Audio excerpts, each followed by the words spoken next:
going live on streaming on YouTube at the moment as well. So. Yeah, so thanks, Chair Bernald.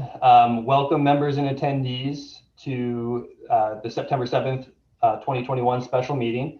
This is for the Santa Cruz, Santa Clara Community Roundtable. Clearly, we are in a virtual setting, and we would like to note that this meeting will be conducted in accordance with the State of California Executive Order N2920, which was dated March 17th, 2020. All members of the committee will participate by video conference with no physical meeting location. We'd like to start by introducing the meeting format and ESA staff that will be facilitating this meeting. Myself, Evan Wasserman, and Phoebe Weinman are the primary facilitators today. As this agenda does not include any technical aircraft noise related items, we don't have technical staff on hand, but we will be facilitating this discussion. This meeting is being recorded and will be posted on the SCSC Roundtable website a short time after the conclusion of the meeting. As I mentioned, in addition to the virtual meeting format, this meeting is also being streamed on YouTube at the SCSC Roundtable YouTube channel. A link to that streaming service is provided on the first page of the agenda packet. And all correspondence received prior to this meeting was included in the agenda packet at the end, and anything prior to, and that's anything prior to the September 3rd timeframe when we posted the packet.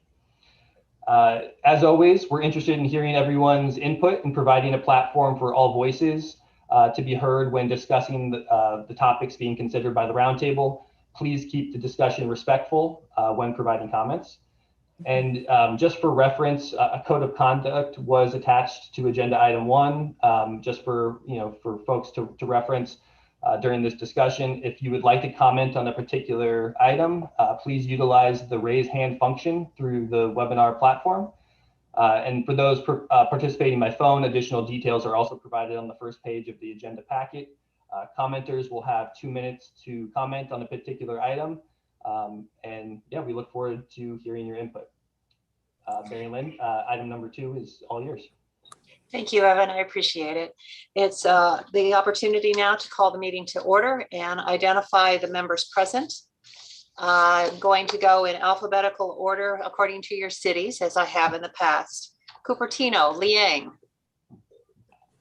Please respond by saying present. Present. Present. Los Altos, Anita. Are you on yet? I see a 650 number.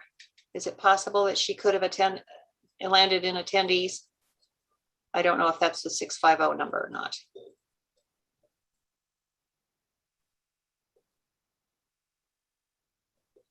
Yeah, that's Anita. If the 650 number could. That's Anita. If we could prompt her over. There we go. Good. Thank you. Yeah. Los Altos, Anita, can you hear us?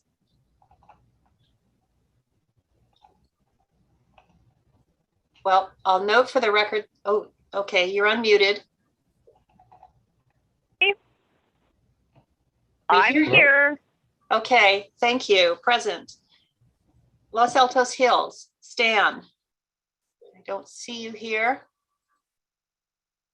And I don't see you on the attendee list, so we'll mark you absent for now. Mountain View, Allison. Here. Thank you. Palo Alto, Eric, standing in for Greer. Thank you. Here. Santa Clara City, Kathy. Here.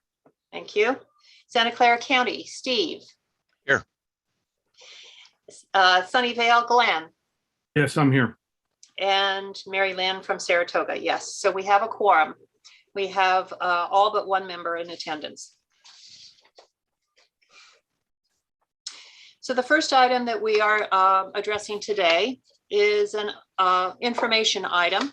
It's an update on how the ad hoc has been working, and I will be giving some part of the presentation, and also Kathy Watanabe and Glenn Hendricks, who are members with me on the ad hoc, the roundtable ad hoc, will be advising us too on giving us some information. So while I'm reporting on the status, I think we'll all benefit from some background information. So settle in. I see Steve has his coffee. I've got my water. So please get comfortable and listen up. In June 2017, after the Select Committee on South Bay Arrivals and the Ad Hoc Advisory Committee on South Flow Arrivals had concluded their meetings, Congressional Representatives Eshu, Panetta, and Khanna asked Cities Association to form a permanent roundtable. I just realized that I failed to ask who else is present here today and if they would like to be recognized. So I'm going to skip back if I may. I see Eric Henshaw from Anna Eshu's office. Tom Pike. I don't know if you are here. There you are, your picture right in front of me, great. Susie Brusa from Panetta's office. I see you here, thank you. Kristen Nardi from Supervisor Simidian's office, I see you are here. And do we have a representative? Tamara Swan, I see you here on the list. Is there anyone else at this point that I should recognize who would like to be recognized from any of the staffs? And if so, you can use the raise hand function to let us know. Yeah, don't see any raised hands. I see a panelist. Steve Preminger, have you raised your hand? I hope you'll hold on for a minute or lower your hand. And then I also would like to advise that our roundtable legal counsel, Kristen Powell, is in attendance today. So thank you all. So now back to listening to me for a few minutes, please. So the congressional representatives asked Cities Association to form a permanent roundtable. On June 28th, 2017, a letter from these congressionals to the Cities Association requested your assistance with the establishment of a long-term forum for aircraft noise concerns in the Bay Area. This letter continues, because you represent each of the 15 cities. Go. Anita, can you put yourself on mute? Yeah, sorry. Okay, thank you. The letter continues, because you represent each of the 15 cities with Santa Clara County, we respectfully request your assistance in developing an intergovernmental partnership between the cities in Santa Clara and Santa Cruz counties, the SJC Airport and the SFO Airport, that will serve as a permanent aircraft noise mitigation entity representing all affected communities in the South Bay and Santa Cruz County. Subsequently, in October 2018, the directors of the Cities Association voted to initiate the formation of the roundtable, and the SCSC Roundtable commenced work in February of 2019. Thank you for those of you who were with us in those days. A few of us are still hanging in. In a memorandum of understanding, otherwise I'm going to refer to as an MOU, drawn up between CASI and the Roundtable, entitled Providing for the Continuing Operation of the Santa Clara, Santa Cruz Counties Airport Community Roundtable, the preamble states, a critical need exists in Santa Clara and Santa Cruz counties for a permanent venue to address noise concerns, and it is essential to include all unrepresented cities in these counties. It continues, it is imperative that any potential body not be confined to SJC or SFO related issues, and also include representation of all affected and currently unrepresented communities in Santa Clara and Santa Cruz counties. While participation by elected officials in each affected city is essential, it is critical that the establishment of such a body should not be unilaterally implemented by one city, but instead be led collectively by the entire affected region. And again, it goes on. The Board of Directors of the Cities Association of Santa Clara County supports and will initiate formation of an intergovernmental partnership between the cities and the counties of Santa Clara and Santa Cruz, SJC, SFO, and the FAA. That will serve as a permanent noise mitigation entity representing all affected communities in the Santa Clara and Santa Cruz counties, and invite the jurisdictions, cities, and counties within Santa Clara County and Santa Cruz County to partner in the formation of the Santa Clara-Santa Cruz Roundtable. From the very beginning, it was made clear to me after I was elected chair that the CASI board, I'm going to be referring to cities now as CASI, the CASI board chairs, Manny Capello, Larry Klein, and Mariko Sayak, believed the use of their executive director was to be minimal once this body was set up.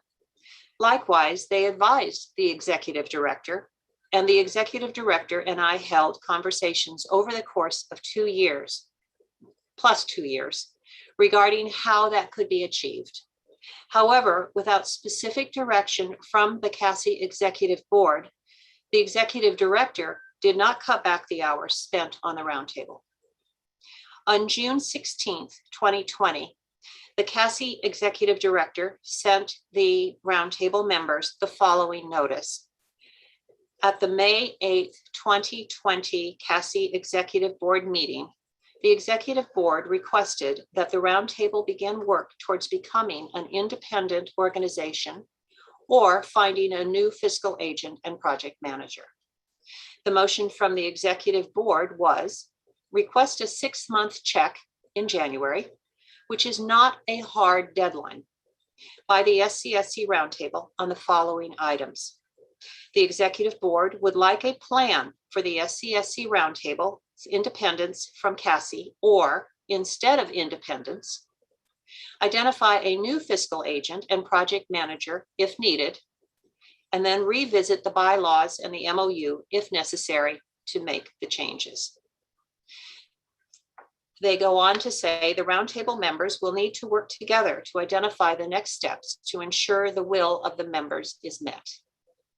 As a result of the CASI Executive Board's actions at the May 8th meeting, I, as chair, set up a roundtable ad hoc committee comprised of Glenn Kendricks and Kathy Watanabe and me, and charged us with the exploring means to continue the functions of the roundtable. In the spring of 2020, 2 events occurred. CASI's executive director hired an attorney, Shantine Koplow, to direct efforts towards creating a legal status for CASI recognized by the IRS. This was something the IRS had demanded, that they become a legal entity in their eyes. Sometime after that, the roundtable was notified that Shantine now would also be representing the roundtable too. And this came without any request or authorization from the roundtable. I requested that the executive director send me her job description so we could better define the time needed to perform staffing assistance for the roundtable. When I did not receive it, I spoke to Vice Mayor Mariko Sayak in late June of 2020. I requested that we find a way to better define and limit the CASI's executive director's role with the roundtable. At some point after that, the executive director emailed me a project manager template, which unfortunately did not relate to the job responsibilities performed in managing the roundtable. Additionally, I requested that CASI find a way to limit the executive director's involvement, especially since the executive director's job performance review was scheduled for June 26th. Throughout this time, I continued to pursue options for a new fiscal agent. I'd like you to refer to Appendix A of the principles document that you have in your packet. That lists all the efforts that I made and were reviewed by our ad hoc committee. In July 2020, I discussed with the executive director the proposed, now this is 2020, July 2020. I discussed with her the proposed roundtable fiscal year 2020-21 budget. During our discussions, we reviewed the amended revenue source, and the budget amounts for services from ESA.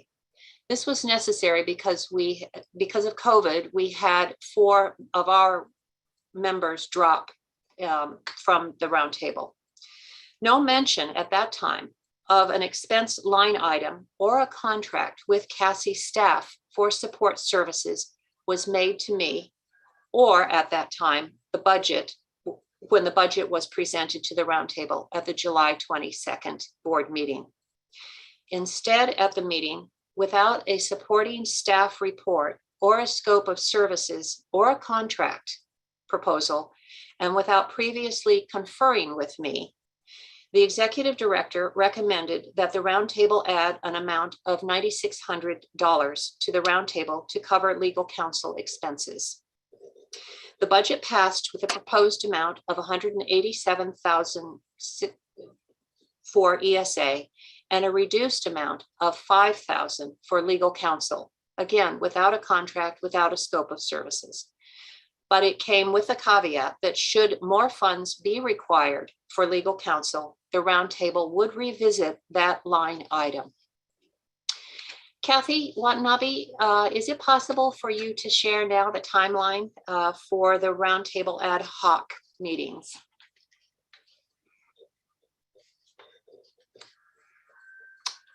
Oops, unmute, please. Sorry. Can you see the document that I've just put up on the screen? Yes. Okay, great. Okay. Thank you, Mary Lynn, and thank you everybody for being here today. This document was prepared between Mary Lynn and myself in an effort to show really the effort on the part of the ad hoc committee, over the last year in terms of working with CASI and creating a plan, a work plan for us to be able to work together. And I'll go through each item. I tried to keep them brief, but you can see starting in August of last year, basically almost just exactly a year ago, how that the executive director's report announced that CASI executive board had sent a letter to the roundtable about finding a new fiscal agent and becoming independent of CASI. August of 26th was the initial ad hoc meeting between Mary Lynn and Glenn and myself to discuss the letter and how the roundtable would move forward.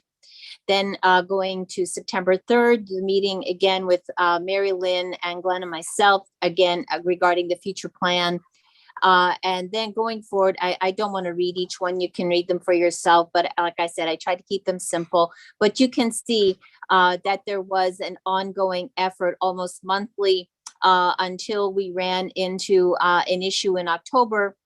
At the end of October, the draft work plan that Glenn had worked very hard on to share with CASI was sent in, and we waited until then January for the roundtable members to then meet with then President and now President Mariko Sayak and Chappie Jones regarding this document. We continued to talk and with CASI and with Andy Jordan, and eventually came up with a plan to talk with Chappie Jones and Larry Klein and the board chair, Mary Lynn and Glenn and myself to meet on a monthly basis and talk about the principles that Glenn had worked very hard on putting together, and also the matrix that was created by CASI. Going to the second page, you'll just see again the continual meetings. Again, I wish that, these are just basically line items, but it doesn't capture the amount of hours and time that was dedicated to by the board members and CASI to come to a resolution regarding the concerns. So you'll see again, going through January into February, Glenn always made himself available to answer any questions by CASI and to follow up. Again, going to the end of February, there was a stalemate, and There was then discussions. There was a closed session board meeting by Cassie, and actually Mayor Gilmore had to attend on my behalf because I was not allowed to be part of the closed session because it was referring to a matter. I don't know, Mary Lynn, if I can disclose that, what the meeting was about, but it was regarding the hiring of legal counsel and an employee issue. And then, so again, we hit a stalemate after making a lot of progress, after a lot of hours. And then not until we came to June 11th of this year now, again, the meetings did the meeting started again to review the matrix and the principles. We discussed each one ad nauseum, you could almost say. And because we wanted so much to make sure that there was an understanding and collaboration between the ad hoc committee and members, and also Cassie, and everybody knew that we were working together. And then again, we came to July 2nd. We thought we had worked through all of the items of the matrix and the principles, addressing all of the questions. And then again, we've come to a stalemate. We were under the impression that we would be following forward with the preparation of a memorandum of understanding based on the principles and the matrix. And like I said, again, we've come to a stalemate. And so that is basically where we are as of today, still today. So that is all I have. Thank you, Chair Bernald. Thank you, Kathy. You did quite a job going back through your diary and everything you could find, and I really appreciate it. Just so it's clear, an ad hoc is supposed to be a temporary organization, and where we started over a year ago with the lapse that occurred, we have just barely met the 6-month time period, 6 months of serving. So as Kathy has said, the roundtable ad hoc meetings resulted in the creation of the principles document found in your agenda item number 3 packet. Our efforts were meant to focus on how we could continue under Cassie's umbrella while responding to the concerns voiced by them. I'd like to turn this over now to Glenn to speak about how he came about to begin the process of creating, it's either known as the plan or the principles. And Glenn, if you would take it over, please. Yeah, sure. I think it's really very simple. It's that, as has been noted here, Cassie asked us to look for someplace else to go because they had certain concerns in terms of how things were operating. When it became apparent that there was no place else for the roundtable to go, I tried to go through and tried to identify what were the concerns that the Cities Association had, and then what could we do to clarify how we would deal with that. And a lot of it just had to do with clarifying roles and responsibilities and actions and things that people needed to be able to do. So it was mostly about being able to try and identify what a concern was, and then not what we would do to just deal with the symptom of the concern, but how you actually dealt with the root cause of whatever that problem was. And then, you'll see there's this other document referred to as the matrix. That was from the Cities Association. That kind of somewhat laid out what their concerns were, but there were actually more concerns with that. So the principles document tried to take a holistic view at all of these things. And I think we came up with the term principles is because we wanted that to be a starting point as we were coming up with that as the roundtable. What our perspective was, we just wanted to use that as a starting point for the dialogue to then make sure we were fully embracing and getting to all of the concerns that the cities had. And I think the big challenge that we ran into is we produced that document and gave it to the Cities Association. We never got any response back to it. And then, I think that was done in February, and we were never even able to have a conversation with it again until sometime in the June timeframe. So that's just kind of a real quick. The principles is just, what do people perceive as challenges and issues? What do we do at a root cause to try and deal with those, and then just clarify roles and responsibilities? Thank you, Glenn. I always appreciate the ability to be as succinct as you are. So as noted in Kathy's report, we were suspended for several months, but on and off during that time, we did meet with Larry Klein and Chappie Jones from CASI in what I refer to as a full CASI Roundtable ad hoc setting. And as Glenn has said, we use the principles to respond to the issues concerns documented in the CASI generated matrix, which is also found in your packet. So a little bit more background information. In March 2021, after the January departure of Shantine Koplow, Kirsten Powell was hired to serve as legal counsel for the Roundtable at the request of CASI. Again, we were trying to respond to the items that CASI felt were essential for us to continue.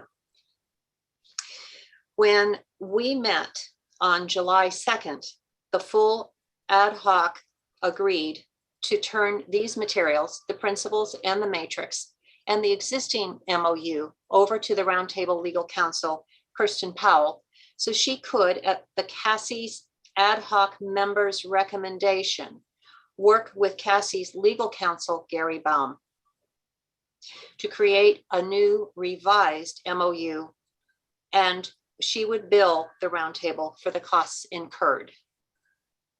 Unfortunately, the CASI Executive Board refused to authorize Gary to expend any funds to confer with Kirsten. With that notification, on July 30th, Kirsten ceased work on the MOU and all discussion ceased.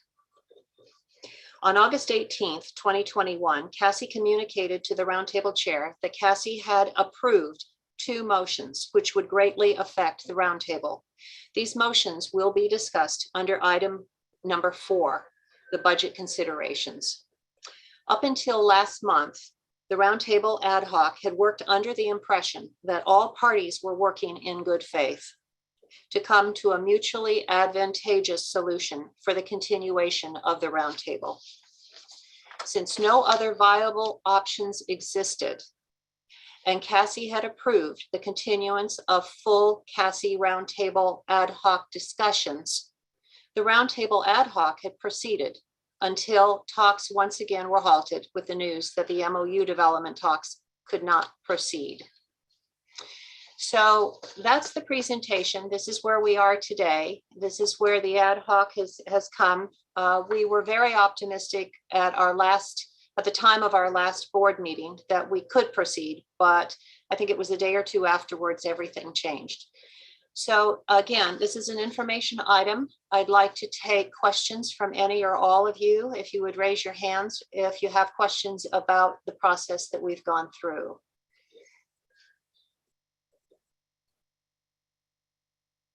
I don't see any raised hands at this point. Oh, I see one. Glenn. Yeah, I think there's one more thing I'd just like to share from at least my perspective on the ad hoc committee. And I think this relates and it ties into when we get to the budget piece. And that is, I think the ad hoc committee has worked from the perspective that here, we should try and get and fit underneath the Roundtable, under the Cities Association as the fiscal agent. And, the Cities Association kind of had a handoff perspective, let's try and see if we can figure that out. I think as we look and get into the budget discussion, I think we need to reevaluate that approach. I've been one of the ones who said from day one, with all the work that Mary Lynn did, we couldn't find someplace else for the Roundtable to go that is a financially sound decision and has mission alignment as a place for us to go.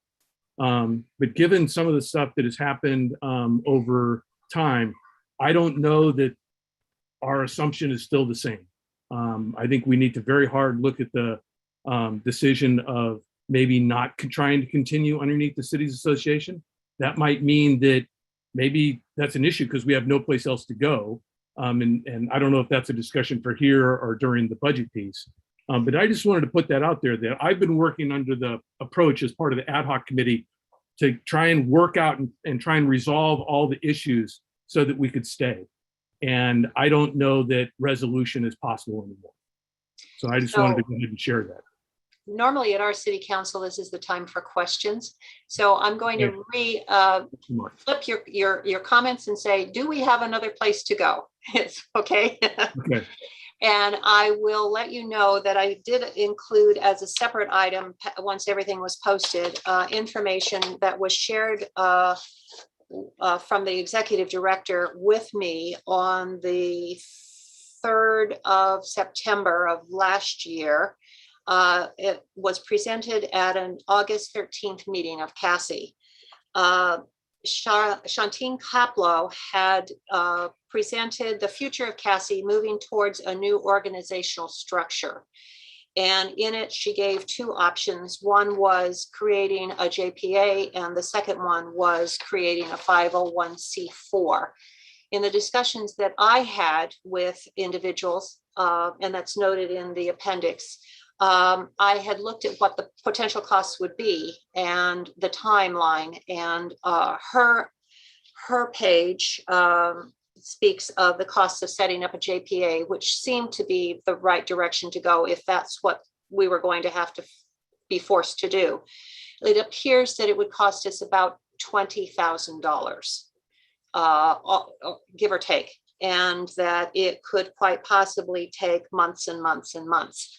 So one of the reasons that we, as an ad hoc, determined that this wouldn't be feasible was that we had some pressing matters to address on the roundtable, and it was not appropriate, per our opinion, to move out of the situation we were in and into pursuing a new one, especially since we did not have a revenue flow at that time. And as I mentioned, this was given to me in September, well after our budget discussions. So that's the answer to your question, Glenn. The next person whose hand I see raised is Liang. If you would unmute yourself, thank you. Hi, Marilyn, Glenn, and Kathy. You guys have done tremendous amount of work. I read through all your documents. You have worked through so much detail about how we can work with Cities Association. And then I just heard you go through everything that you went through. And I just want to thank you so much for sticking in there and even through all the difficulties. And yeah, I would feel like I want to applaud because it's really a tremendous amount of work that's in there. And I have a question regarding a potential other agent, but actually after I read so much work you guys already put in the subcommittee, I was hopeful before the meeting that maybe we could still work with Cities Association. But then after hearing the timeline, I'm not so sure. So, but then first I'm thinking that I'd like to propose maybe we, after all the discussion, we should continue this item after the budget discussion so that we can come back to decide on what to do with the subcommittee. Do we have a new goal? So maybe I would like to propose that we can have this discussion again after the budget. I think that'll flow into it nicely, Liang. Thank you for asking if we could do that. So I guess we might need to vote on that. We don't have to vote on anything during this time. This is just informational. No, I mean continuing the item so that we continue the discussion after the budget. Do we need to vote to? We will do the budget presentation. Oh, sorry. We will do the budget presentation. And then at that point, I believe we will come to some items that we can consider. We have some scenarios set up under budget. So we can come back to talk about subcommittee after the budget. I think, okay. Save your questions and we'll see what we can do then. Okay. Okay. Yeah. That sounds good. So I think you, especially you, I've been wondering what other possible venues are there with for the fiscal agent, and I think you listed a very detailed timeline in the packet of everyone you have talked to, and then what was the result of that consultation.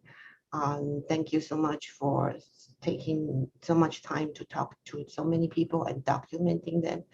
And I'm still thinking maybe county is the most reasonable one.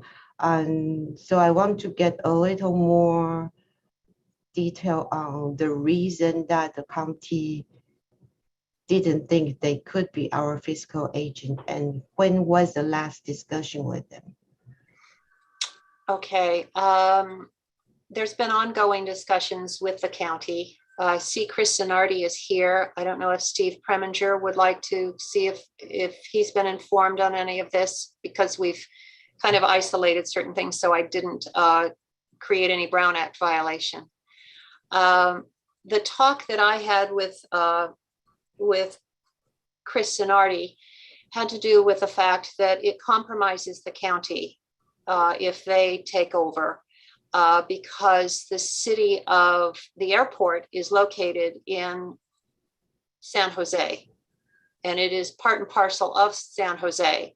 So San Francisco Airport, San Jose Airport is part of San Jose, and San Jose would not vote to become a member of us. It is not, so it is in San Jose. The airport is not in the county. So that's one of the reasons that it compromises having the county take it over.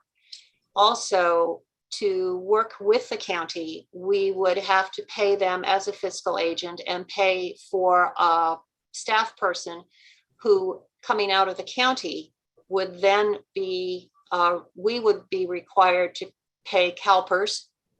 And I think with that answer, I think I've answered everything straight up.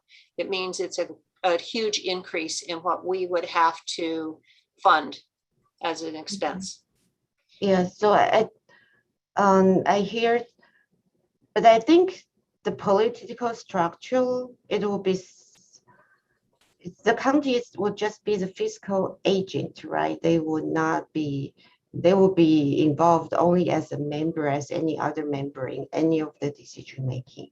So that's my understanding, if the county could serve a fiscal agent. So I was wondering about whether that's at all possible. So I consulted Joe Smith as chief of staff, and just to explore possibility without any baggage. I'm just wondering, okay, if we start from fresh, what would be possible? What kind of things are possible that the county is already doing?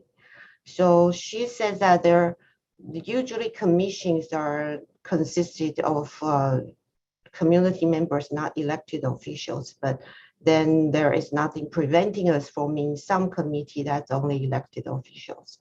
And then if we are not even a county committee, we're independent agent, could the county be a fiscal agent? They said that when LAFCO first started, the county were their fiscal agent. And then later on, now they have now become an independent entity. But it seems the fiscal agent, the staffing part is still contracted with the county. Maybe that's where the staffing cost comes in. So maybe that we can evaluate that compared with maybe forming our own JPA. Liang, I see that Steve Preminger has raised his hand. He might be able to help you. Yeah, okay. I'm not sure I can help, but I would say the county really hasn't taken a strong look at this, because until a few minutes ago, based on the last Cities Association meeting I was in and comments from the members of the ad hoc committee, it was my understanding that we wanted to continue forward with the Cities Association. And this is sort of the first I'm hearing that that may not be the case. I'm looking forward to the budget discussion because the Cities Association asked us to, take a look at some bills, let's just call them bills that are out there, expenditures they made on behalf of the roundtable. So I think depending on how that discussion goes, it will help determine how that relationship with the Cities Association looks. And I think if the county were to play a fiscal role, first of all, it's a decision that would have to be weighed in by our county council, probably foremost.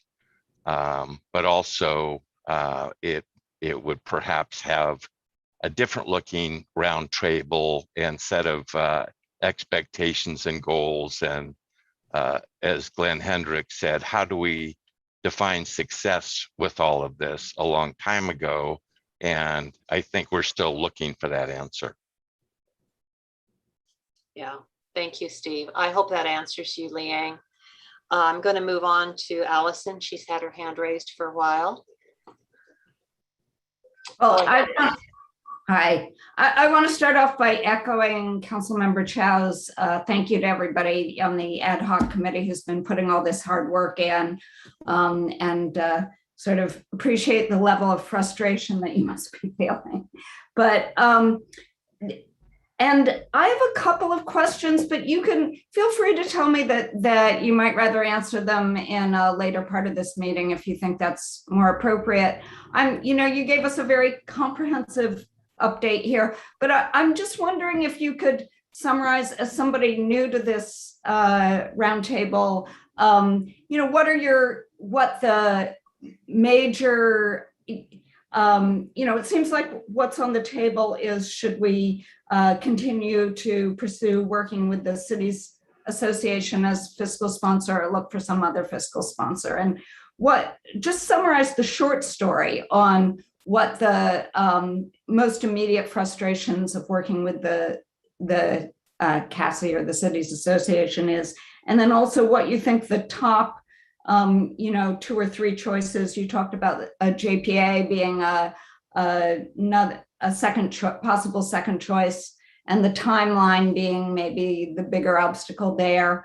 What are your top 2 or 3 choices for, if we pick a different city, different fiscal sponsor, sort of the high level summary of the report? Glenn, would you like to take that? I see your hands up. Yeah, I would go from the perspective of the first question really on the table is how we deal with the outstanding bills that we have that are from last year from the Cities Association. And then the question is, what do we do to set up how much money we need to go ahead and go forward? And that gets into the question of whether or not we move forward or not. I view it as a completely different question of, do we want to work with the roundtable, or what would a different format would be? Because let's just say hypothetically, we even had another option. It's going to take several months to go ahead and set that up. Do you try and set that up while you're still underneath the roundtables, the Cities Association structure? And this may come out when we get in the budget, but it costs about $20,000 to hold one of these meetings. And do we want to go ahead and do we want to create a budget to go forward of $20,000 a meeting to hold, so we can hold those, so we can find somebody else to go ahead and go be under? Or would you want to go do that separate, independent of being underneath the Cities Association? And I'll just tell you that my first concern that I have in terms of what has happened with the Cities Association is the role of the fiscal agent is they're supposed to manage your money. Well, the Cities Association on our behalf went out and had to hire a set of lawyers to do a certain set of work. And they hired those lawyers without ever telling us how much it was going to cost. And they signed contracts without having an identified source of funds. Kind of sounds like, some very important functions that you'd want a fiscal agent to do on your part. And that's one of the things that we're having to deal with, is we're getting bills for contracts that were signed by our fiscal agent without any of us telling. And we never found out we needed to go ahead and do that till about 5 months after it was, it was looked at to be done. So I'll just say that is my number one thing, and I could go for a long, long list of more. Okay, no, good. That's a good high level summary. Thank you. Certainly.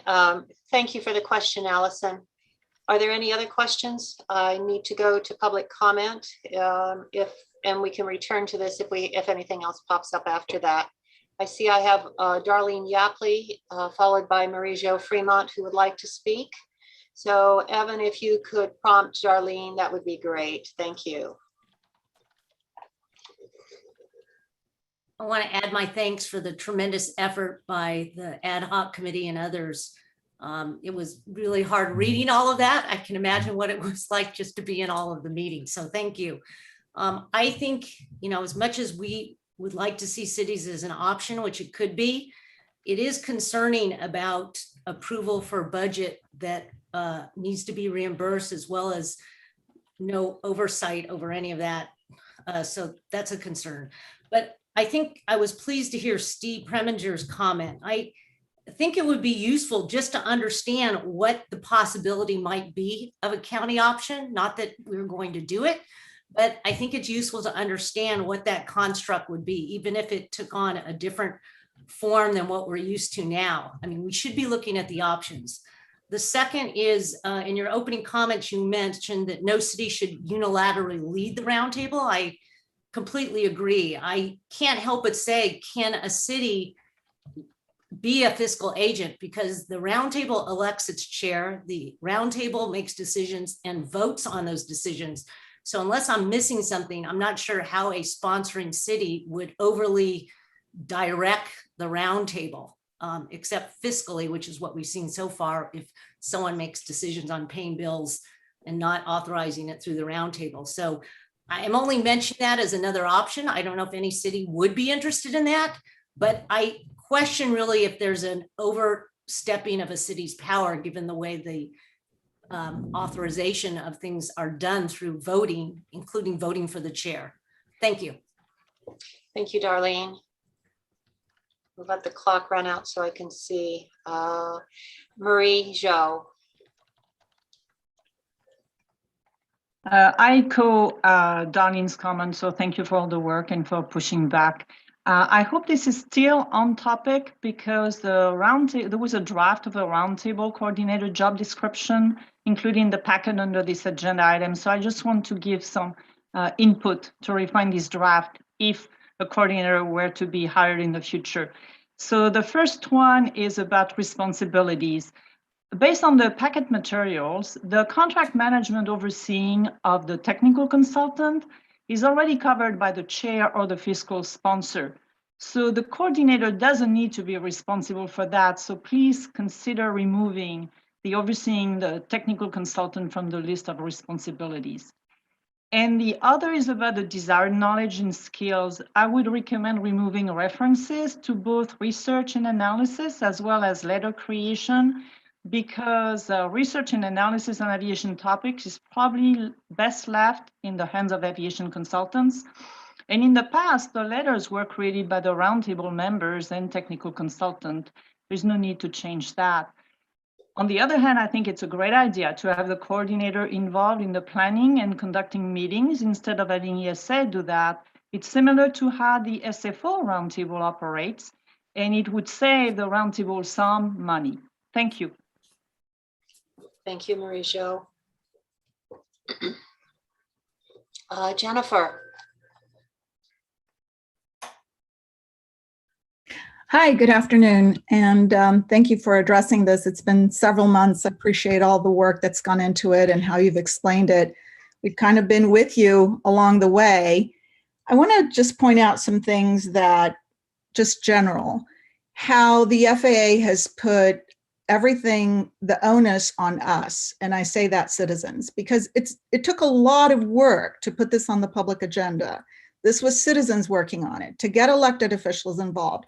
And it's always been the onus is on us. Oh, if your presentation, if your data, if the way you communicate, there's always like some criticism. And look at all the work that's going into trying to deal with what is a ridiculous situation that the FAA has put us in. And quite frankly, I think Congress needs to be very involved in how we're going to address this, because we need a lot of issues from the FAA. So I want to point out the National Environmental Protection Act. The one thing that stands out is what Glenn mentioned about it'll take many months. It'll take many months to do many things, but there are procedures that are being published. You're all very well versed on the issues. And I would just encourage you as leaders of cities where you're representing people that are affected by aircraft noise to please try to weigh in on how the process is working, because the ultimate representation is to have the laws followed, for the public to be aware of what changes are being made and what will affect them. And it's not going to happen by sending emails to quote unquote interested parties, but to actually do consultation the right way. So I urge you, please, last thing, the select committee, you know, there are 100, so many, dozens of recommendations that can be followed up on very specifically. I don't know if there's a process to do that, but those are very important follow-up issues with the FAA. I'll send you a list of all of those. And I thank you again for all your work and all the efforts and looking at all the possibilities. Thank you. Robert Holbrook.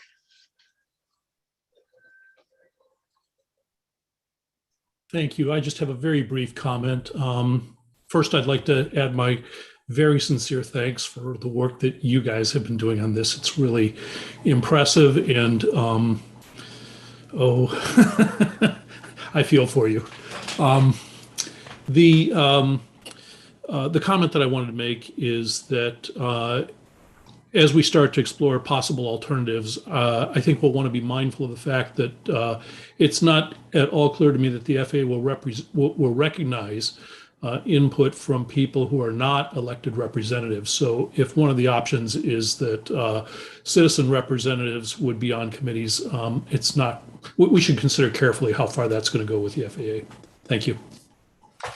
Thank you, Robert. And normally we don't comment on comments from the public at this time, but that's in, it's very much straight up that the congressionals had set us as elected officials because we have to answer our constituents. So I need to make sure that as we follow up with any discussions having to do with the update on the ad hoc, that we don't bleed into the budget. And we kind of did, but I'm hoping that any other questions won't be budget related. Is there anything else that anyone has to comment on this information item? Kathy. Yeah, thank you, Chair Bernald. I just want to just add that and reiterate just how much you know, the ad hoc tried to stress, you know, during our meetings with Cassie, with Chappie Jones and Larry Klein, how there were issues regarding the FAA and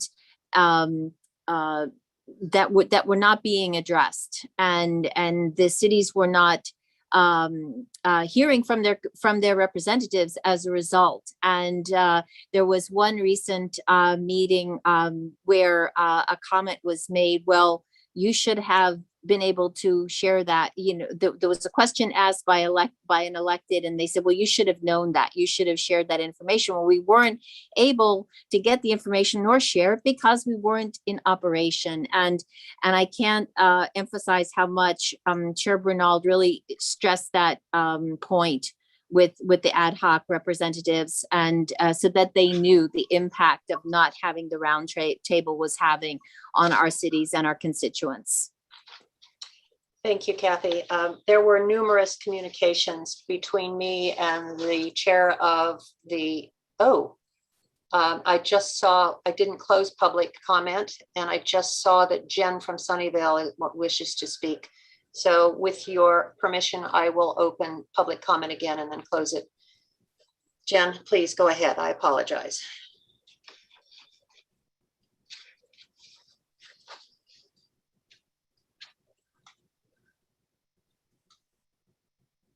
Can you unmute yourself?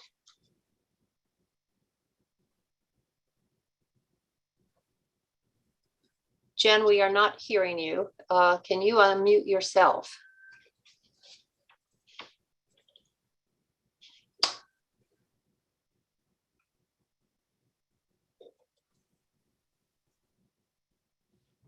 Okay, we're still not hearing you.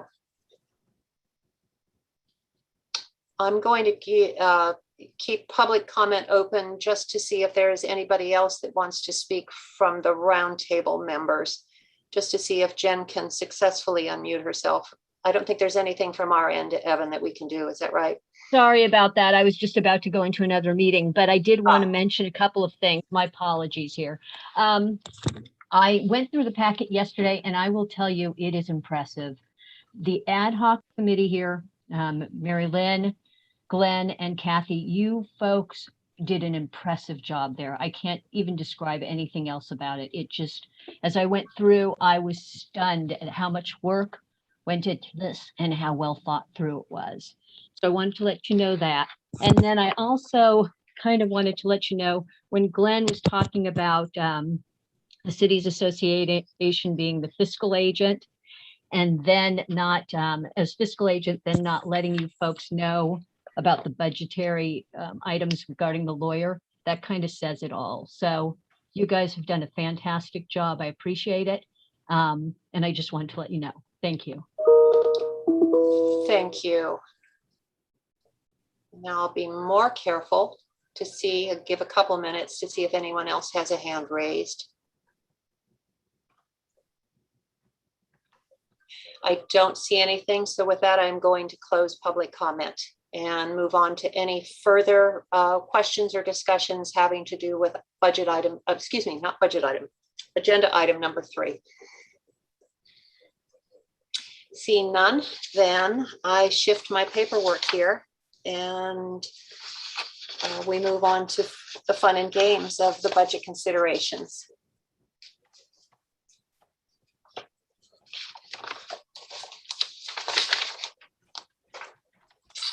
Okay, thank you for bearing with me. The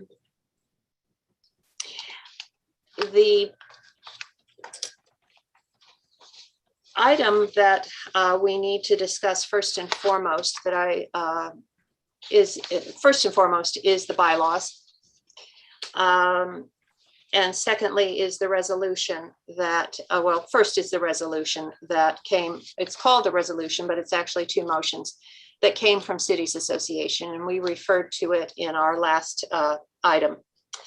On August 18th, I received this email signed by Mariko Sayoc and Vice Mayor Chappie Jones. Mayor Sayoc and Vice Mayor Chappie Jones. It says it's regarding unanticipated legal and staff costs. Chair Bernald and members of the SCSC Roundtable members. That's what it reads. On August 12th, 2021, the Board of Directors, at the August 12th Board of Directors meeting, the Board of Directors approved several motions regarding the SCSC Roundtable. The first one was for the SCSC Roundtable to pay all legal, investigation, and staff bills related to Roundtable work as determined and approved by the CASI Board of Directors, and for the SCSC Roundtable to include this assessment in their budget so that the Roundtable member jurisdictions may be invoiced for past and future amounts. The second one was to direct CASI staff to limit any work associated with the Roundtable to the bare minimum needed for the Roundtable Board to hold a public meeting to approve bills and any other technical work that is necessary to continue their own work. Therefore, the Board of Directors is respectfully asking the SCSC Roundtable to hold a public meeting at the earliest availability and approve a budget that includes these unanticipated costs so that the member jurisdictions may be appropriately invoiced. In the packet that is appears to be attachment A, or is attachment A, excuse me, that was attachment A. I got through that, now I need to move on to the packet that came from, prepared by CASI staff. I will do a disclaimer here at this point. I had no discussion, no debate on the presented numbers that you find in this packet. I did make a recommendation that since this was an annual budget, that perhaps when it was first presented to me and the special assessment was included in the annual budget, that it would be better separated out so that we could deal with these as separate items. and approve the budget for the year and then discuss the special assessment or vice versa.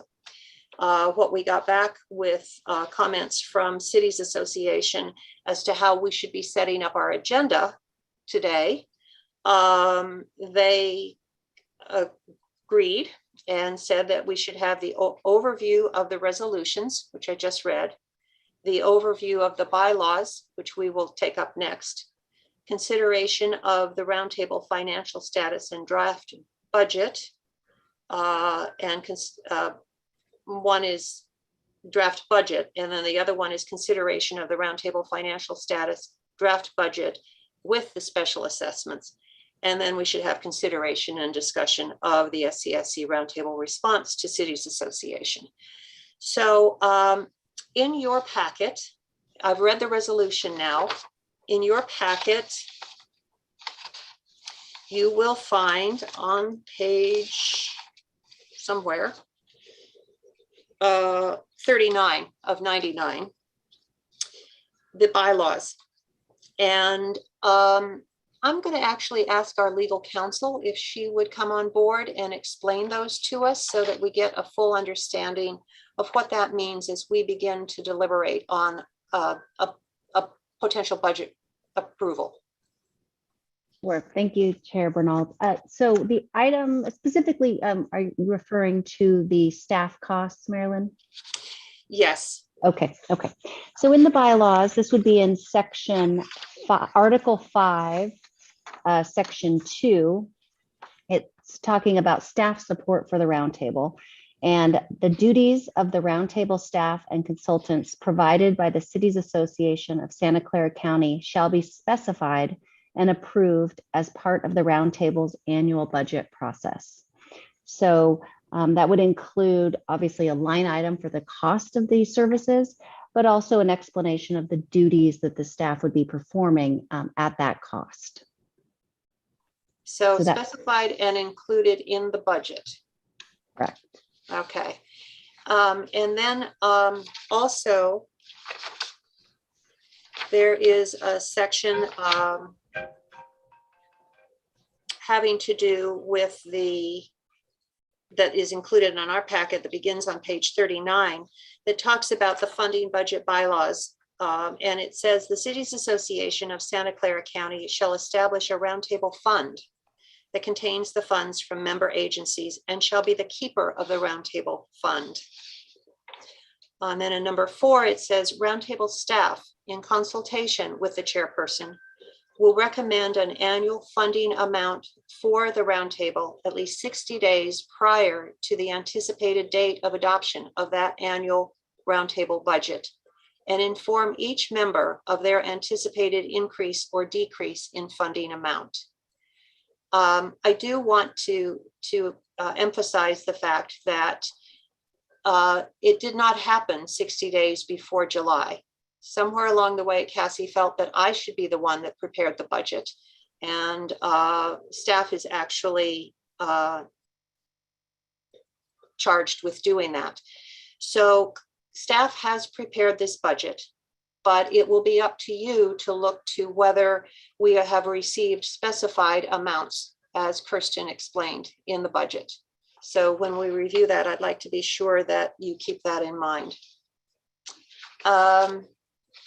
The next thing that I would like to do is to share with you questions that I had discussed or sent to Cities Association, and only late this morning did I get responses. And I'm sure you're going to have questions too. So I'm going to ask your permission to let me share my questions as a generator. And then as we go through your questions, I think we may go back to what Cities Association responded, the answers they responded with this morning. So my specific questions were, under what authority is the roundtable being billed for the items listed in this special assessment? You'll see these questions included in the packet. What information can be given to the roundtable to make them more confident these invoices are legitimately roundtable expenses? What is the basis for the line items that make up the special assessment? What services will be provided for the amounts listed. I indicated more detail is necessary to determine if this is an appropriate expense on which to base a special assessment. Then I also asked, what is the actual amount of the fund budget? I have seen different amounts in each new document.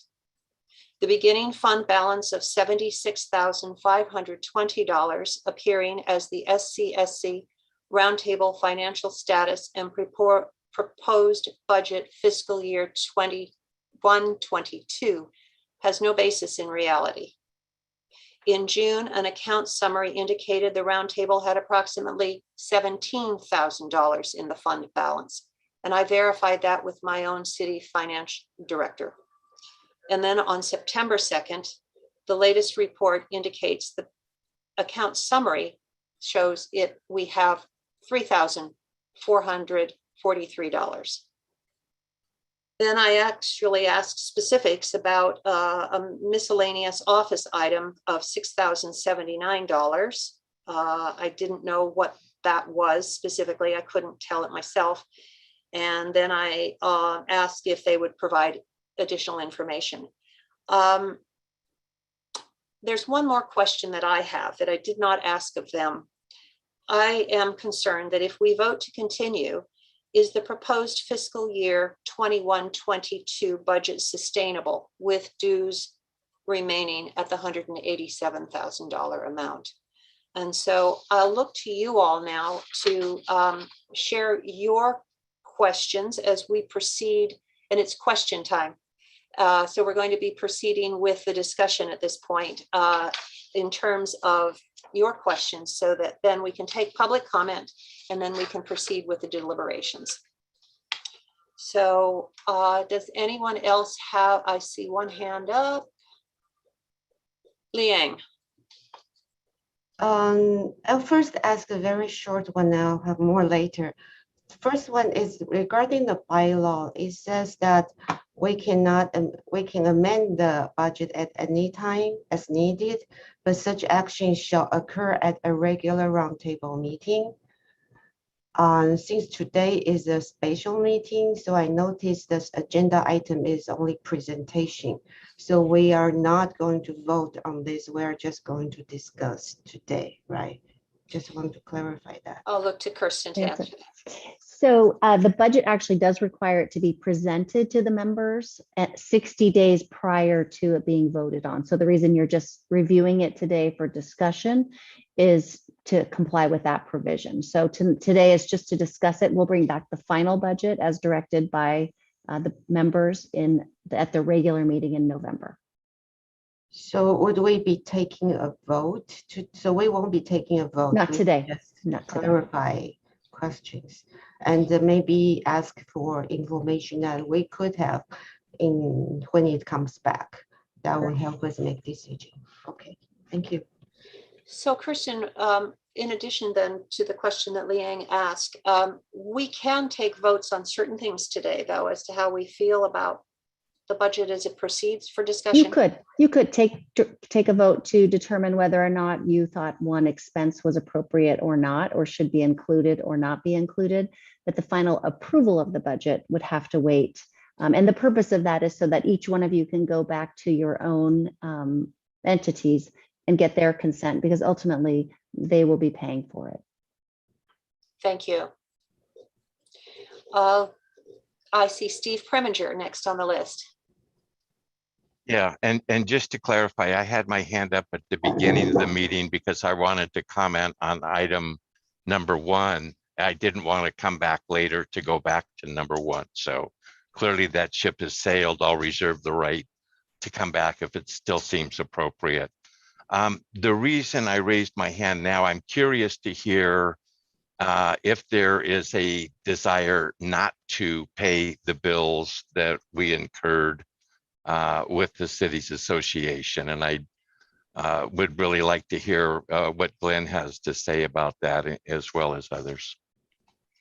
Thank you, Steve. Again, I'm looking for questions at this time, and then we'll take public comment, and then we'll come back for the discussion.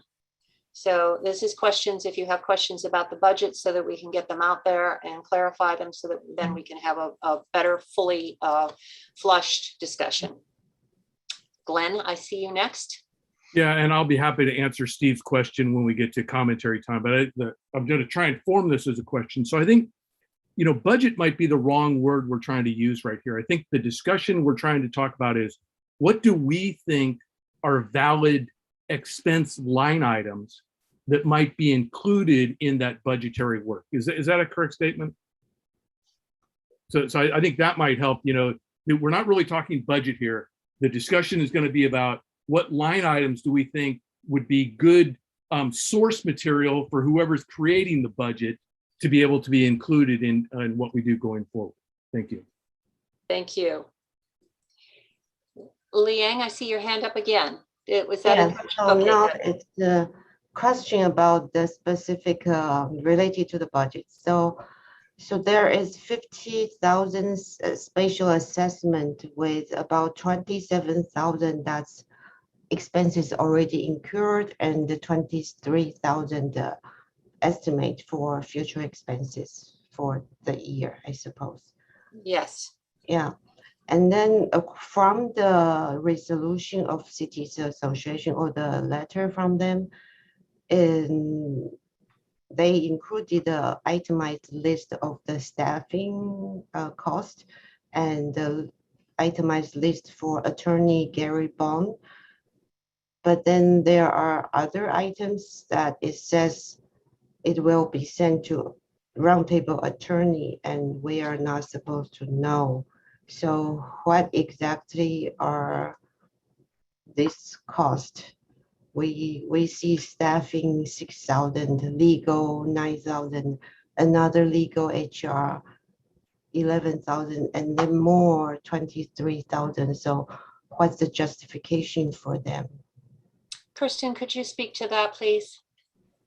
Sure. They did provide me with some bills that are covering a confidential personnel matter.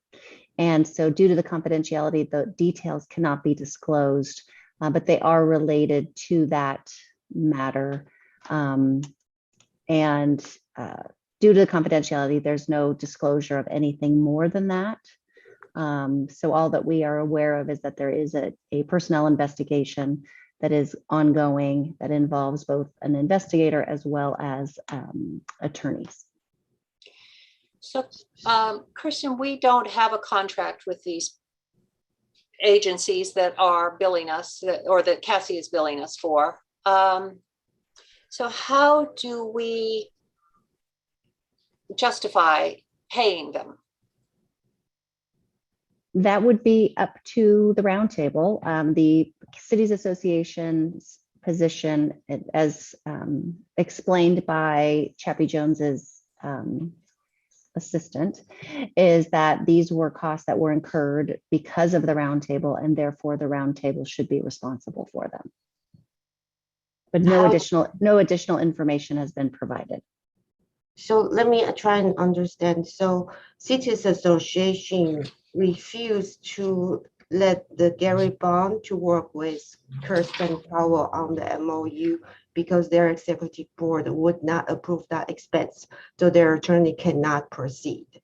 And now for this other issue that they think it's related to Roundtable, but refuse to tell Roundtable anything. But then Cassie feel they get to expense whatever amount they would like without approval. As our fiscal agent, I think Marilyn pointed out a really good point.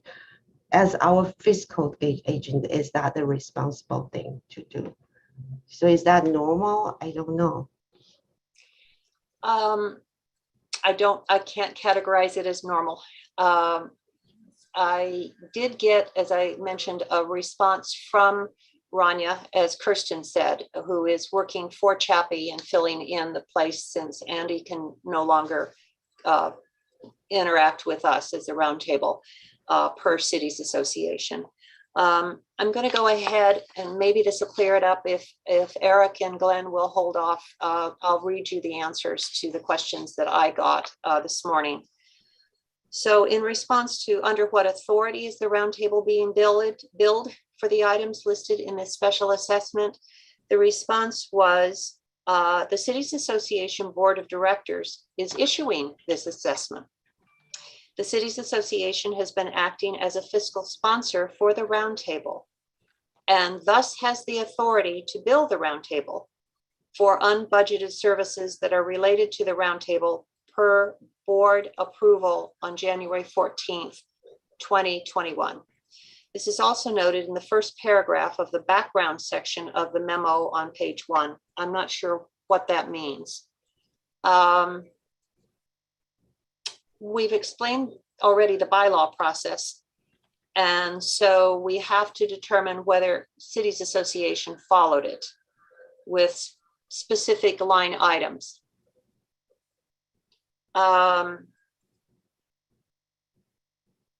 So I want you to consider that. My second question was what information can be given to the roundtable to make them more confident these invoices are legitimately roundtable expenses. Copies of the unanticipated legal bills and CASI staff time were emailed to you, I'm guessing that means me, on August 18th, 2021, and are included in the budget memo as attachment D. You all do definitely have that. The remainder of invoices were sent to legal counsel, as Kirsten just explained, and Liang asked for the explanation, because they are attorney-client privileged and confidential. So I don't know, Kirsten, if we have the specifics that we need here when we get to that part. So I have reviewed them, and as indicated, they are covered by attorney-client privilege, so I can't disclose the details, but I will tell you that there is nothing specific in them referencing the roundtable. They are, if you've seen other bills from attorneys, it may say email to witness or something like that, but it gives no specifics in terms of the person or the issue under which the investigation is occurring. Okay, so we're still in question and answer time. I don't know if I should, I guess I can go ahead. Want to make sure that we're still asking questions. So my third question was, what is the basis for the line items that make up the special assessment? What services will be provided for the amounts listed? And the response was, as noted on page 4 of the budget memo, per action of the Cities Association Board, a special assessment fee is included for consideration in order to cover the unanticipated legal and Cities Association staff time incurred for services related to the roundtable. These fees were incurred due to services required to address personnel matters that resulted from the roundtable. Such matters are typically addressed in a multitude of ways through human resources, an attorney, or a third party as needed. As an organization, Cities Association is not set up to provide or fund such services, and thus a third-party attorney was hired to provide the needed service per federal regulation. So it sounds like internal investigation was appropriate. I think the bottom line then becomes, can we trust that Cities Association was acting in our best interest? If Cities Association can say, if it weren't for the roundtable, we wouldn't have had this issue, but that's something for us to determine since there's been no report from the investigation. I'm going to stop there and go back to Eric to questions, and I see Eric is next in line. Yeah, thank you very much. Well, first of all, thank you. All you guys have done so much work on this again. And the timeline that Mary Lynn put up and the associated explanations are really helpful. If I can sort of summarize what I think I heard is that you know, there isn't a statement of work. Okay? There isn't a contract, and there isn't even a work plan that everybody agrees on. And furthermore, I think Glenn phrased it more artfully than I will, but we thought we thought the roundtable thought that Cassie was asking his fiscal agent, but Cassie went and spent a bunch of money and signed contracts and hired people and so forth that the roundtable certainly did not expect under sort of whatever working agreement we had. So my question is, when is the last time there was actually agreement between the roundtable on Cassie on what Cassie was supposed to do on behalf of the roundtable? I mean, was it in 2018? Was it in 2019? When was the last time there was actually consensus on what the scope of work should be? I guess I'll take a dive at answering that. As I mentioned in the report, the background report for the ad hoc committee, from the very first day that I was elected, it turned out that Manny Capello, who was a fellow council colleague at that time, came to me and said, Mary Lynn, Andy is supposed to do this work to get you set up, and then she's supposed to step back. And I said, I agree. And was that Manny acting on behalf of Cassie? Yes, he was the chair of Cassie at that point. And that was when? That was as of our first meeting. So now I'm 2019.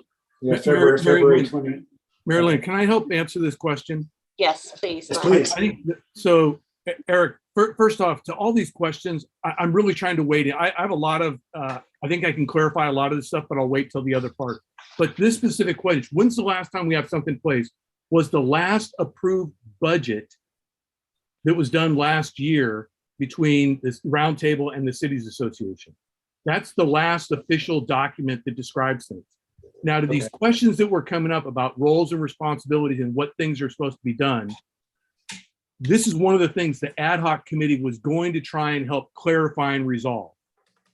But the last thing that you could look at in writing that says, here's dollars that are associated with a line item of work, regardless of how much detail there is for that line item. But the last official document is last year's budget. And I'm going to cut in here if I can, because I didn't mention that because we weren't in agreement. There had not been a scope of work or a contract presented for Shantine Coplaw, and we were requested to pay $9,600. Right. And so there was a dispute at that time. Right, but the last official thing that was ever voted on would have been that document. Everything else is kind of, we had to try and deal with. Yes. Okay. Thank you. Any other questions, Eric? No, that's it. Okay. I have a comment later on. Good. Or later, so yeah. Real good. I saw Glenn's hand go up. Is that to answer Eric's, or do you have questions? You're good. Then Liang. Hi. So question, so the executive director of City Association did get direction from their board to limit the time she spent with roundtable issues, but she did not follow the direction and continue to spend a lot of time. And I see that in the itemized list, there was 8 hours, 16 hours spent on closed session on January 28th when the roundtable was canceled. So what's the justification for charging that to roundtable, this kind of thing? Is that even our responsibility to direct a staff who does not report to us? I will go back a little bit and to what I said previously. There were active discussions between me and Mariko Sayak and me and Andy last year in the spring as to how we could create a job description for the fiscal agent. In other words, Andy serving as staff executive director. And as I mentioned in the report, I got a program coordinator or project manager template that didn't relate. And so I had nothing to go on. But at that time, I had made an oral request of Mariko as vice chair because Larry Klein had asked Mariko to take charge of that discussion rather than having Larry do it. We had active discussions on how we were going to cut back on the executive director's time. Despite my numerous requests, that Cities Association put into place a job description and hold the executive director to that job description. Nothing was forthcoming, and we did not see Andy, the executive director, cut back in her time. Then another question is regarding the bills from Gary Bond, which is the only one that's made available to us. There is a lot of talk to Mariko, talk to this and that person, but never about on what. So according to the bill, none of it is even related to roundtable issues. So how is that justified to charge roundtable for Gary Bond's expenses if they might be talking about Cities Association issues for all that? Point of order, Mary Lynn, could I suggest that we can't answer all these questions of how the Cities Association did that. I would suggest these are questions that we would want to ask, that when the Cities Association comes back with the budget and it's going to have these line items, and if we want to question about the validity of a particular line item, that's the time to do it. Because I don't think there's anybody here from the Cities Association today to answer these detailed things of, why is this $950? Why is this? Why is this? Why is this? Why is this? I think those are things that when we come back, and also when we answer Steve's question about whether or not we even have an interest to pay those would be the time. Because otherwise you're just asking the questions, and a lot of people probably think they're good questions. We just don't have the right people to answer them. I think that's a really good point, Liang, and I appreciate you one more raising them. question regarding conflict of interest. I think I would like to know whether every member of the roundtable is conflicted out in this complaint. Is every member involved in this complaint? It's just some of us. The reason I'm asking that is going forward, then if some of us that are not involved in any way with the complaint, then some round table members should have the legal right to have access and make decision on how the complaint is handled, which attorney is hired, what's the scope of the investigation. Okay, so I heard your question, Liang, and I thank you again for it. I'm going to go back to say— Could I get an answer for that? Is everyone of us involved? If I may, Glenn is right. There are all of these questions that we should be considering once we have decided what we're going to do with the budget, and we have I have two scenarios to recommend once I've gotten public comment. And then we will compile these questions that you are asking now when we return, whatever we return, to Cassie, and let them know what we're considering for the budget. I specifically requested that Cassie would be here in some form to be able to answer those, and I was told no. So I see Kristen Powell coming on board. And I just wanted to, I think, answer the question. We don't know who's been named in the complaint because they have withheld that information as a confidential personnel matter. So as employees or consultants hired by Cities Association, the relationship is only with Cities Association, not with the roundtable. So they have been unable to provide any details about the specific complaint. Glenn looks like he wants to talk. Yeah, if I want to say, I think, Liang, you're asking a question that really should be directed to the Cities Association, because you're talking about potentially as a Cities Association member, are you being told you have to exclude yourself from a decision of the Cities Association? That would be a topic for you to have with them. The roundtable can't go have that discussion. I thought it's a good question. It's just not for us. No, I thought maybe Kirsten might at least know if some of us actually are not conflicted out, but then they are just blanketed. They have a But that's a question for them. That's nothing. Nobody here can answer that question. Yeah, yeah. So, Kirsten, did you have anything else you needed to say at this point? An answer? Sorry, no. And just to clarify, these are questions I believe that Chair Bernal asked of Cities Association. And the response was, one, they were not going to be sending someone to the meeting, but also the email we received this morning from Rania, but no specific answers to any of her questions, unfortunately. Yeah. So again, once we get into deliberating, we can keep those things in mind. All right, I don't see anyone else's. Oh, Kathy, yes. Yeah, thank you, Mary Lynn. No, I just wanted to express that there have been 2 occasions. I serve as the representative for the City of Santa Clara on Cities Association, and I have been conflicted out of 2 meetings where the closed session items where I was asked not to participate because of my representation on the roundtable board as well.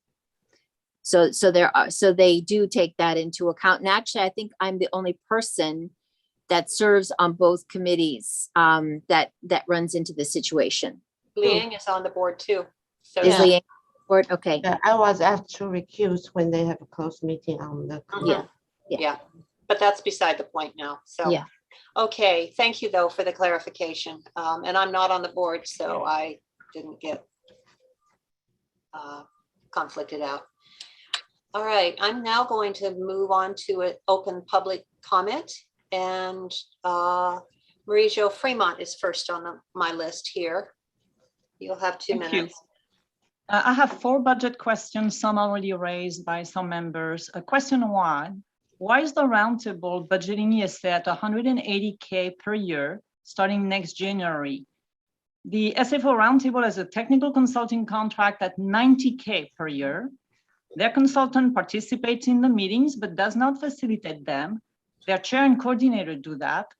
ESA doesn't need to facilitate the meeting once a coordinator is hired, given the job description. The chair and coordinator could do that in the future. Question 2, to what item does the 10 to 20% estimated fee for the contractual and budgetary oversight apply? Is it total budget or is it just contracts and payroll? Question 3, did the Cities Association incur extra expenses related to the special assessment fee of $27K for the first half of 2021? For example, staff is already paid by Cities Association members. So please confirm that the roundtable is asked to pay only for items not already paid for by Cities Association members. And also please confirm that the roundtable had agreed to pay the CASI extra expenses before they went ahead with procuring the services. And question 4, what expenses that this 2022 future special assessment fee of $23K cover? The Cities Association expense as a fiscal sponsor is already budgeted. The roundtable legal fees are also budgeted. Finally, the Cities Association staff involvement should be way less once the coordinator starts. So if the rationale behind the $23K fee is a personnel issue, then CASI needs to give the roundtable's attorney the details showing that this issue was really due to the roundtable. Thank you. Thank you, Marie-Jo. Next is Darlene Yapley.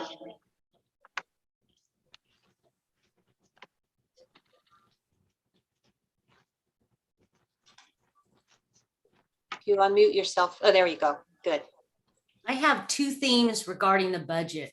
First is overlapping roles, and the second is things we need to stop doing. Whoops, you're muted again. I have 2 themes, overlapping roles and things we should stop doing. As Marie-Jo mentioned, if we're paying anything over $90K for ESA, that's things beyond technical consulting. And if you look at the items on 39, facilitate meetings, respond to inquiries, meeting planning, those are an exact overlap of what we're being charged for CASI staff. That's why we never caught this in the budget when we reviewed it in July, because it was all listed in the ESA contract.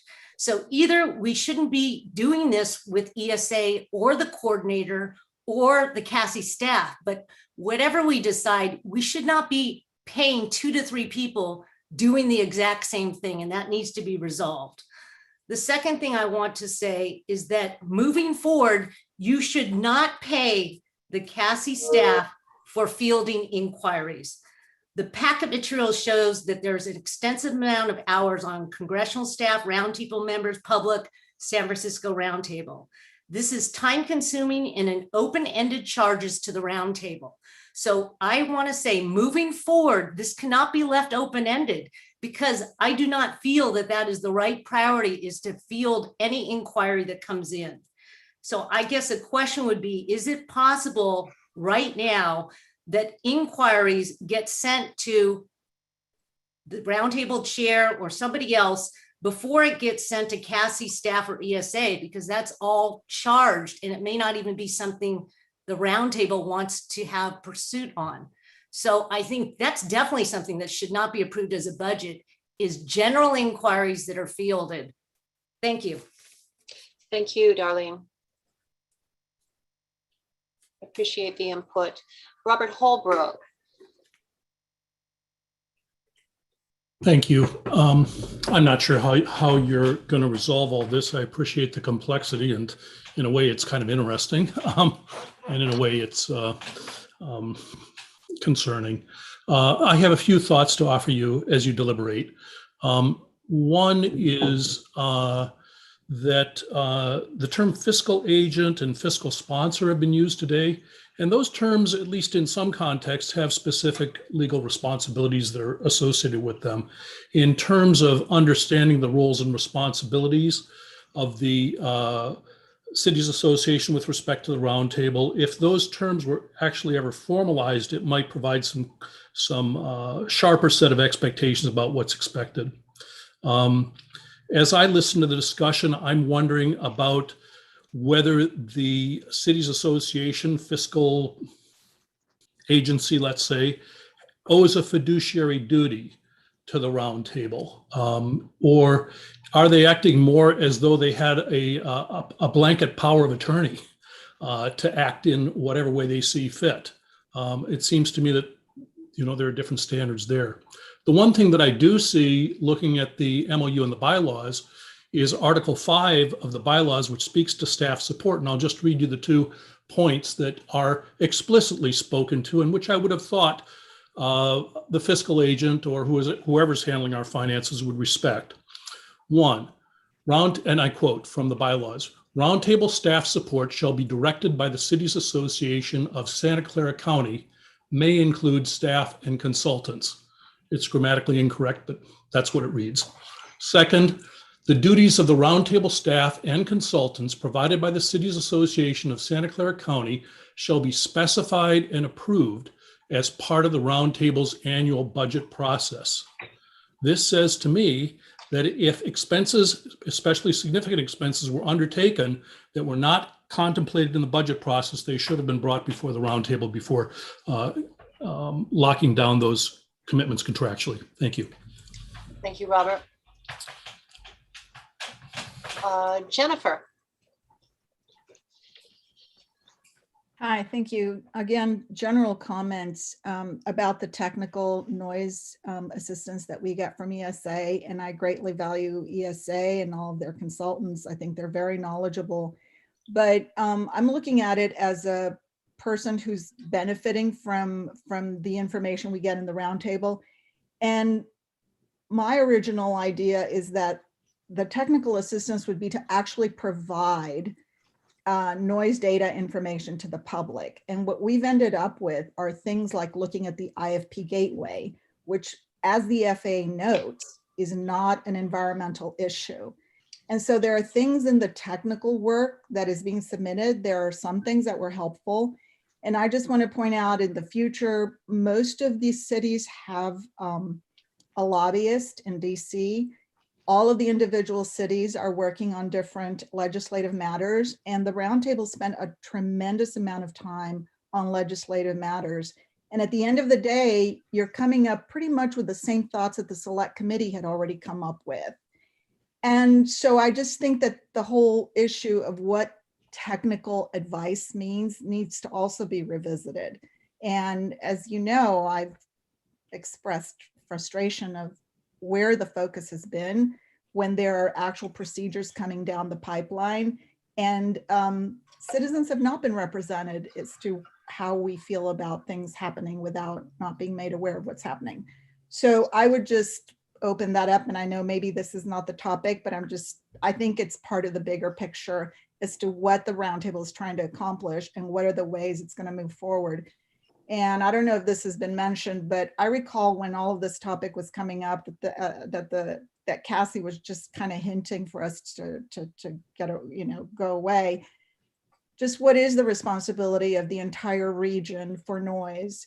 And I heard a board meeting at Cassie, and the feeling was like, oh, I'm not interested. Well, people who benefit should all be participant in supporting these issues. Thank you, Jennifer. I appreciate it. And to answer the thing, whether the comment you made as to whether it was appropriate or not, we're not actually looking at that. We're really looking at the budget in terms of special assessment and creating a dialogue as to how we could move forward with some sort of budget in the future with this special assessment considered. And we're not discussing whether we are benefiting from ESA and the employment from there or not. So I'm going to go back to attendees. At this point, I don't see any further hands raised. And so I'm giving 5 seconds and I'm closing public comment. I see now Eric Filseth's hand raised. Sorry. Yeah, thank you. That was perfect, by the way. I'm going to change it. I'm going to change it to Jones. Chappie doesn't have this issue. He's saying that he wants to be called Obama. Maybe that's easier. That's easier than Filseth too. Yeah.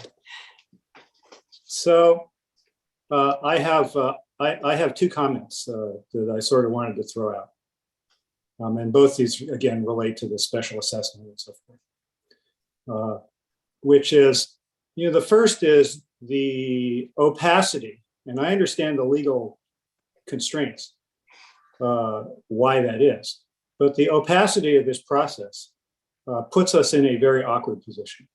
Okay, essentially, the roundtable has been given a bill and say, you need to pay this, and by extension, us as members, you need to pay this, but we can't tell you anything about it because of attorney-client privilege. And we're a public agency. We're responsible to our taxpayers and our voters, and that puts us in a very awkward position. If we were a private entity, maybe things would be different and so forth, but we're not. So that from the outset, just the lack of clarity and transparency as to what this is for is pretty problematic for us. The second actually has to do with the legal aspect. So we did consult our attorneys on this, and their opinion contrasts with, you mentioned, I think, in fact, I think you said it was Chappie, who had said some communication on this. It's the view of our attorneys that the important thing is not so much, on whose behalf the work was done, but in fact, who is the employer and who is the employee.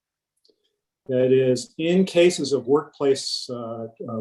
toxic workplace situations and harassment and so forth, the responsibility for the investigation lies with the employer first.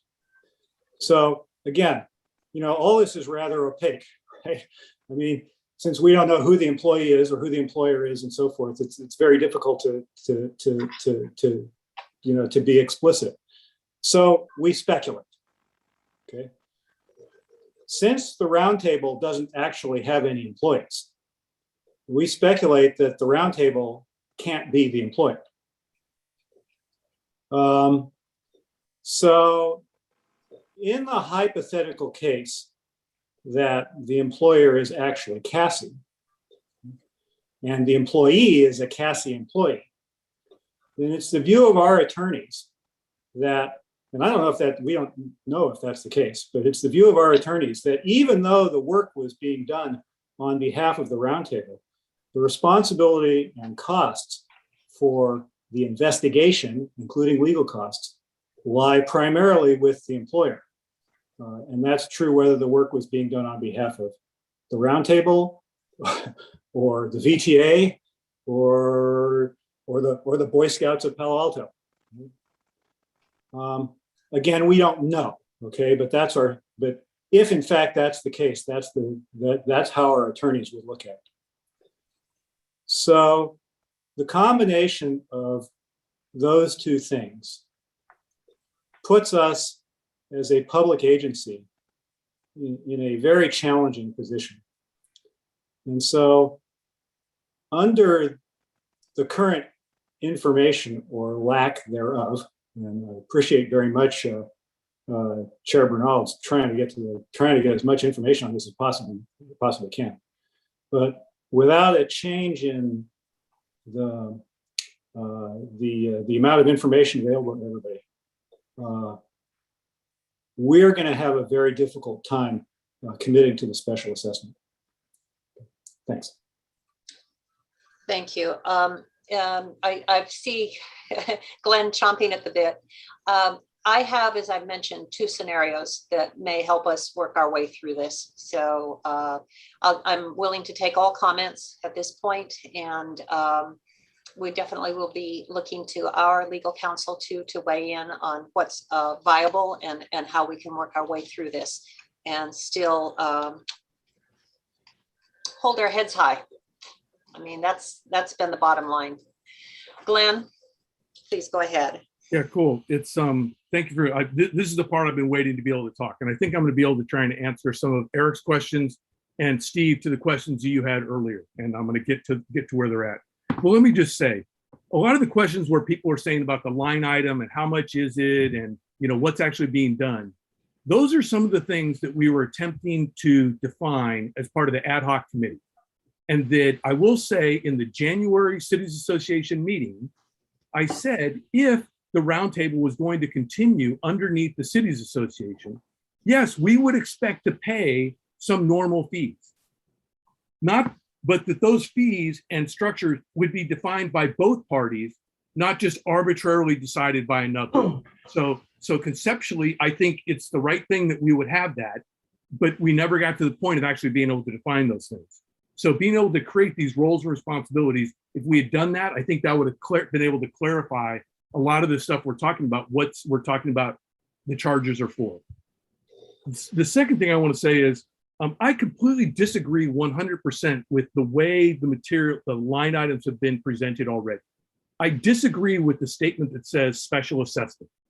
What the budget is going to do ultimately is it's going to say, here's how much money the roundtable is going to spend, and here's how it will be spent.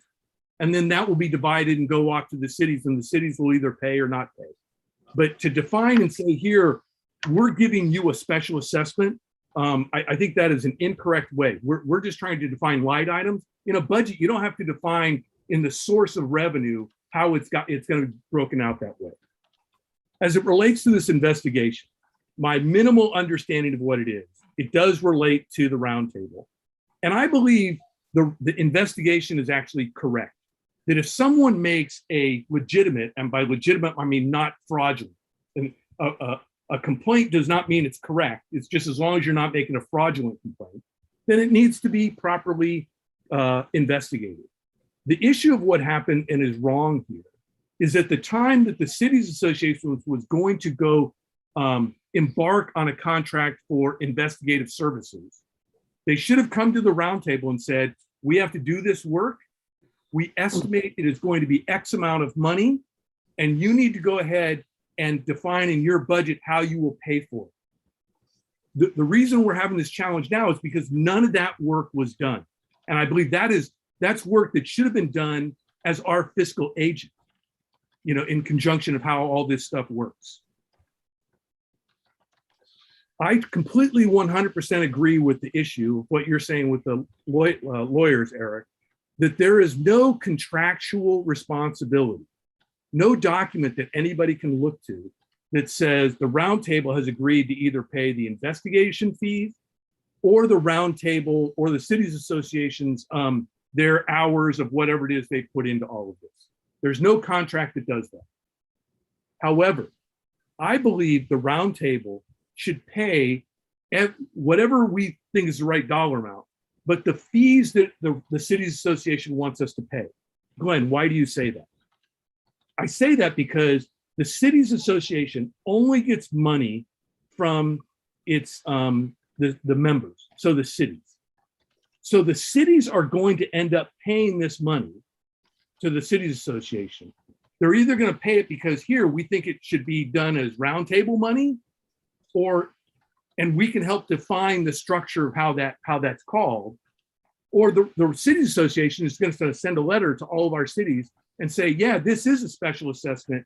Your roundtable people, they won't go ahead and agree to do this, and they're going to frame and message this issue that it's all our fault. And I personally believe there are going to be, by our cities, there are going to be a lot of questions that are pointed back to the cities association for how they have operated over the last 12 to 18 months.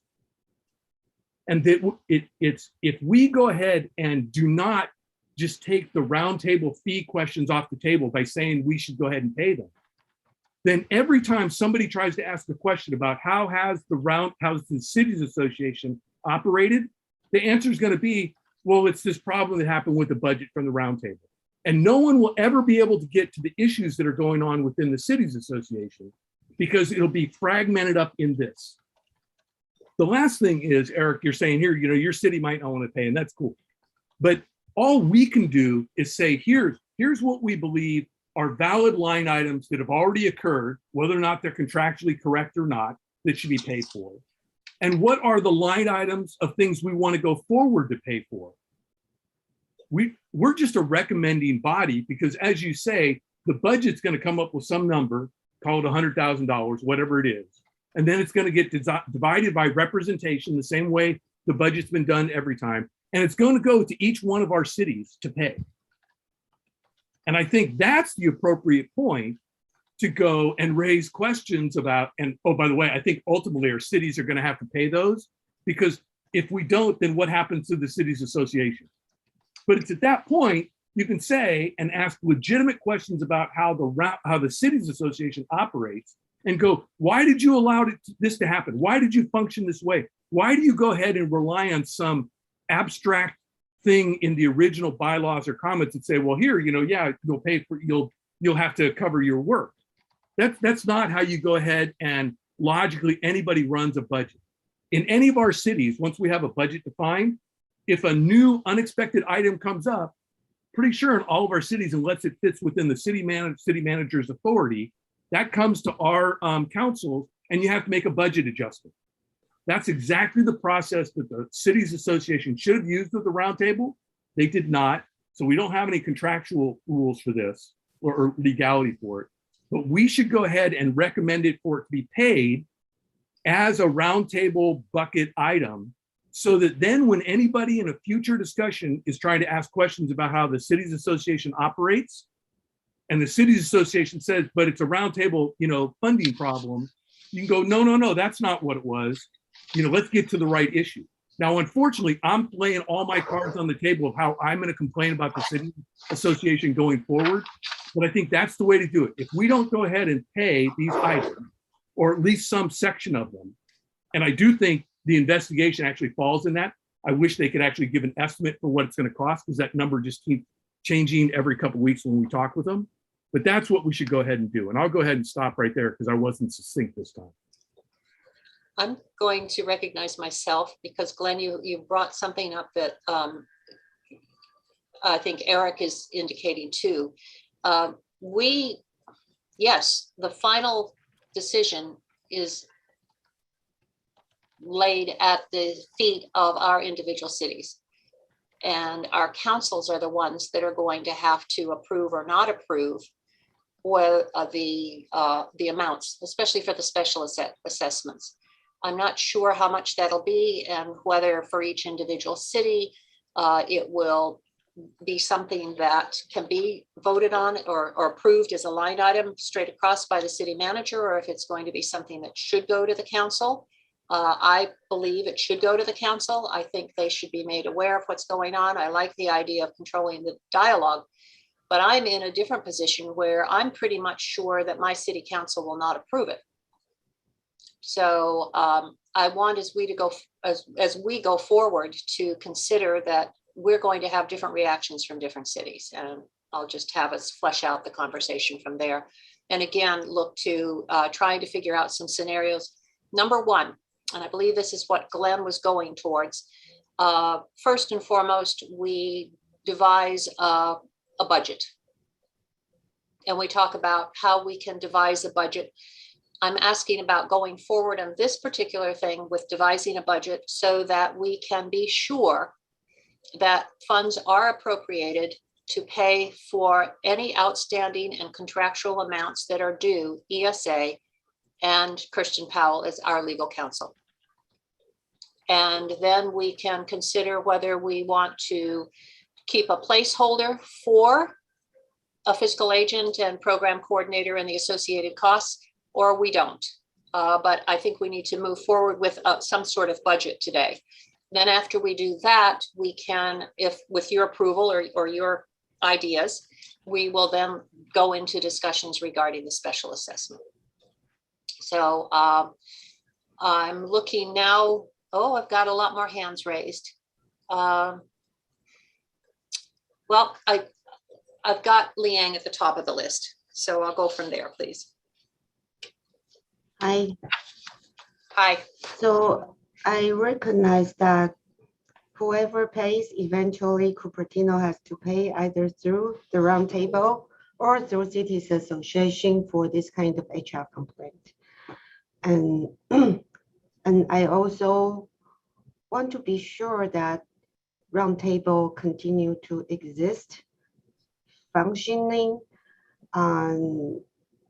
rather than having people drop out because of all these problems.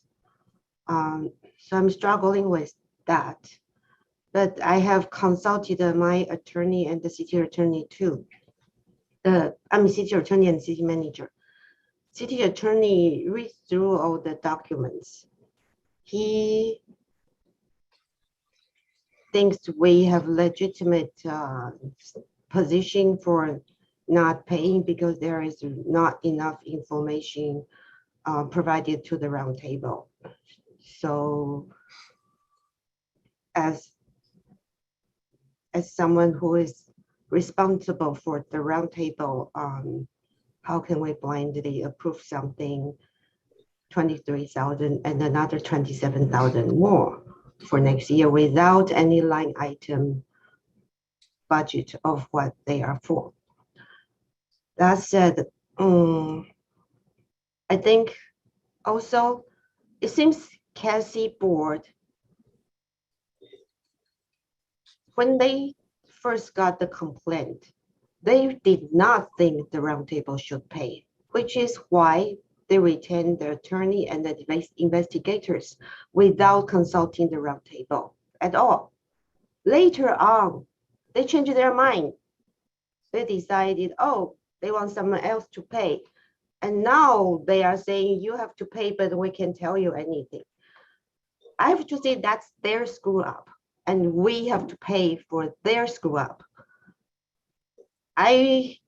If we want to continue to work as fiscal agent, we need a competent fiscal agent who can recognize their mistake now so that they won't do it again. But if they don't recognize that and somehow think it's all roundtable's responsibility, then I have a trouble with why we can continue even to work with Cities Association, and then this relationship will be functioning. And then another thing is my city's manager actually suggested something I think that's reasonable. I think he's someone, we have an interim city manager who has been advising other city managers, Greg Larson. I thought he has more experience handling HR complaint. He suggests that there should be a subcommittee with maybe roundtable chair and Cities Association chair, or a subcommittee from both to handle the complaint. And anyone who is involved in any way, of course, should not be involved. But then that subcommittee should be the one that's making any decision on, including staffing cost and investigator cost or attorney cost. So that has to be a joint decision. And then Roundtable and Cities Association maybe should pay half, because both are a party that's involved in the complaint. It cannot be all Roundtable responsibility. So that's his suggestion. Thank you, Liang. And sorry, another thing is right now they are asking the Roundtable to pay for a legal counsel and investigation who might be even hostile to Roundtable for all we know. So we are paying for someone who doesn't represent us in our best interest, but might be representing, who knows, the Cities Association or plenty. We have no idea on this black box. So if we, without any information about a legal lawsuit, I don't think anyone should be paying for an attorney who might be working against us. So that's just legally, logically impossible to approve. Thank you. Thank you, Liang. Steve, you've had your hand up for a while. A new voice. Thank you. I feel like I'm witnessing a discussion between the Hatfields and the McCoys without the McCoys present. And I wish they had been so. Well, yes. This is a roundtable meeting, but the discussion doesn't sound like the members here are also part of their representing their cities, just as some of you do when you're in your cities association meeting. I just feel like this is almost a toxic discussion because it's getting people further and further apart. And the one thing that Liang said that I thought made some sense was that there really should be another coming together of bodies that can try to work stuff out. I mean, how are we going to deal with airplane noise and the problems that this is here for, as well as members of the public?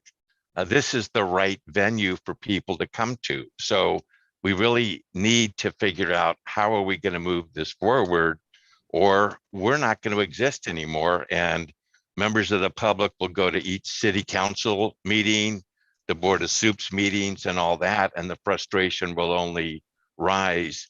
There won't be a common voice. So I appreciate that there's legitimate points being raised.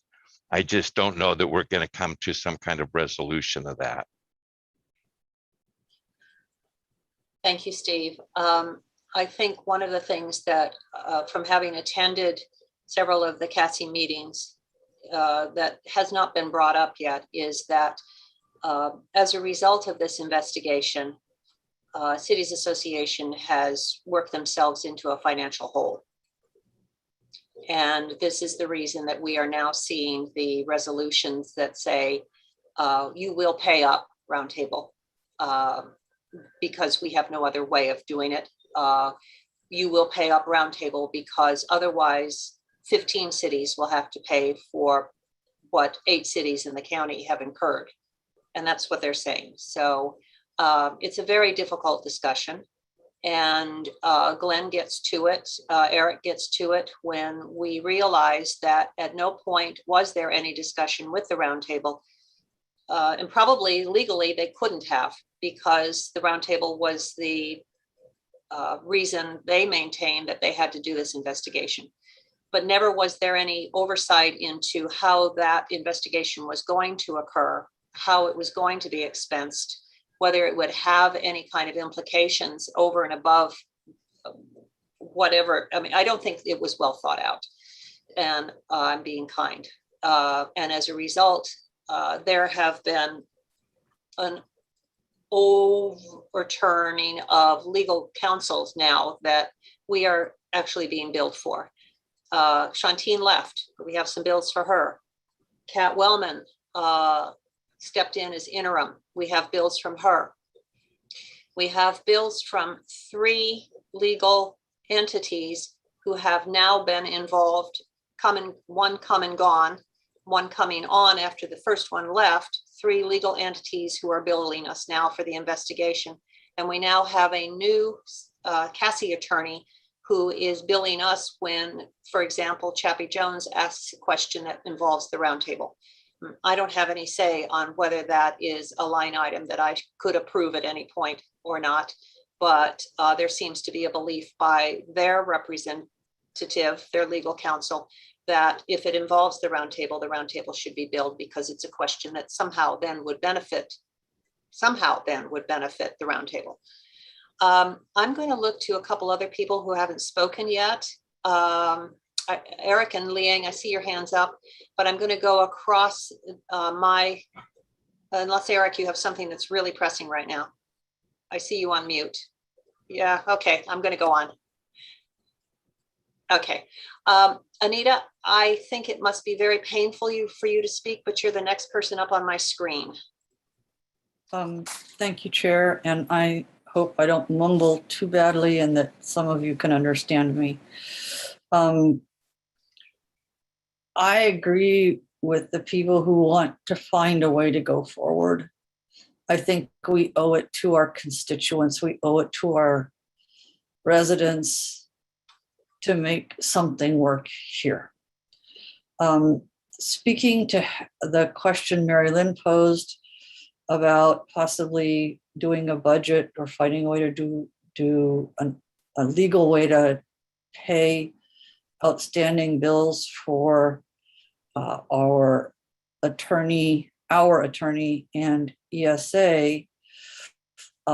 I don't understand how we can do that if we don't know how much money we really have in the bank. And I can't I can't figure out how much money we really have in the bank. And I have to say I don't have any confidence in any of the financial reports to know how we could even figure that out, given the high variability on various things that have been reported as to what's in the bank and what's the carryover balance on, ends of fiscal years and so on. So I do support the idea that yes, at a minimum, we have to find a way to pay our outstanding attorney bills and ESA, and then figure out, because it's obvious to me anyway, maybe my opinion, we have to have a way, if we're going to go forward, to have our attorney be able to be paid to interact with whoever, whether it's Cassie or somebody else, with whatever structure we want to have moving forward. Because I learned a long time ago, it's better to ask the attorney on the front end than to expect them to dig you out of a hole later. And it's kind of my prejudice of how I like to do business. My other question is the $23,000 that's for I'm going to call it the forward estimate that's listed in the special assessment, is that somebody's guesstimate of the residual costs or the remaining future costs for concluding this HR matter? And if so, how much of that is attorney? How much of that is, other cities association staff or whatever? So that's my third comment or question. And then I guess I was a little bit concerned by what I think I just heard Mary Lynn say, which is that this whole process has not proceeded in I guess the way I would have expected, with hiring one person whose job it is to do this, but there's multiple attorneys and multiple people handling things. And I don't know if there's overlaps or rework or what the heck's going on. And for me to go to my city and say, somebody's going to have to pay this. So you're either going to pay it through the roundtable, you're going to pay it to Cities Association. But if it's not proceeded in a normal professional manner, I think we should be able to explain that, or somebody should explain that.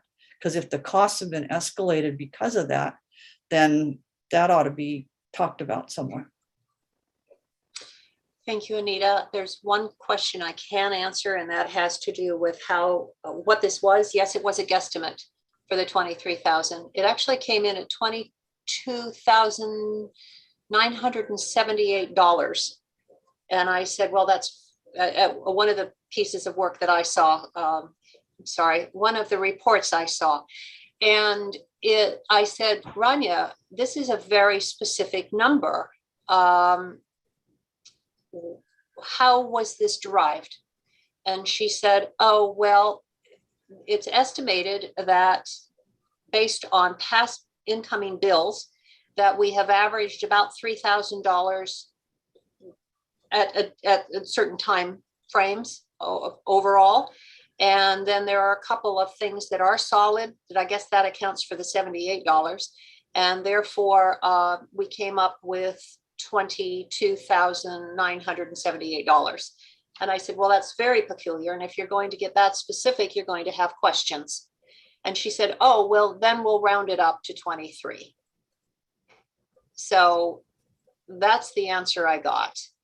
It is a guesstimate as far as I can tell. It may be based on what I know as the attempts to round up the investigation, and that they think they have this many more days or weeks or a month to complete it. But I could get no answers as to how that was determined. Thank you. Thank you for indulging my lack of loquaciousness today. Oh, I think I'm more than making up for everybody's today, I'm afraid. But be well, Anita.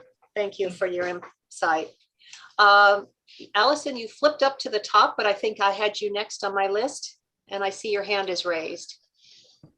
So the way I'm seeing this is that one way or another, and others have said this ends up coming back to, it ends up coming back to our cities, and we decide, and I'm saying it comes back to council or the city manager, and we end up deciding we're going to pay one way or another.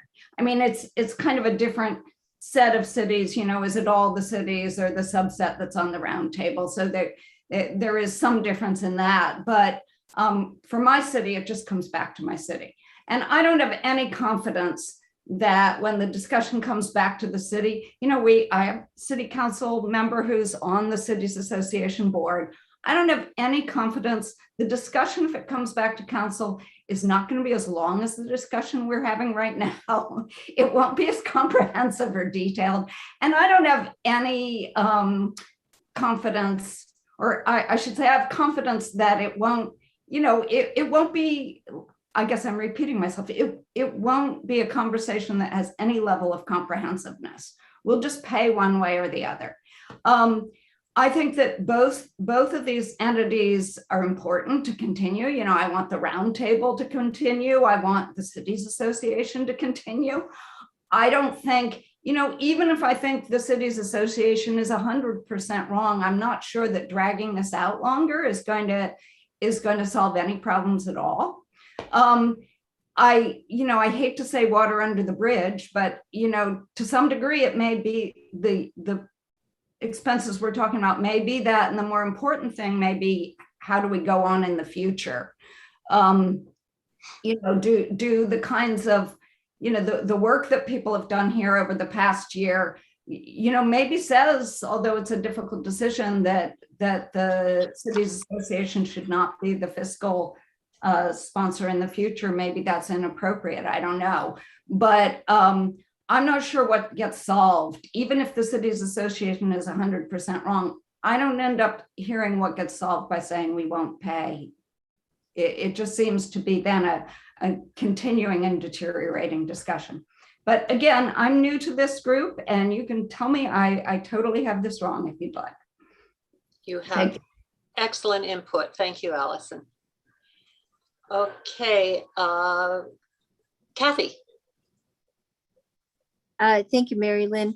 I concur with a lot of what I've heard others say, and it seems, I mean, this issue, what sparked, where we are right now, this investigation, that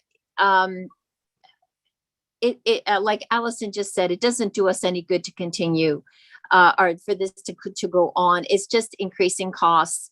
And frankly, it is hurting the relationships, not just between Cities Association and the Roundtable, but also us as colleagues.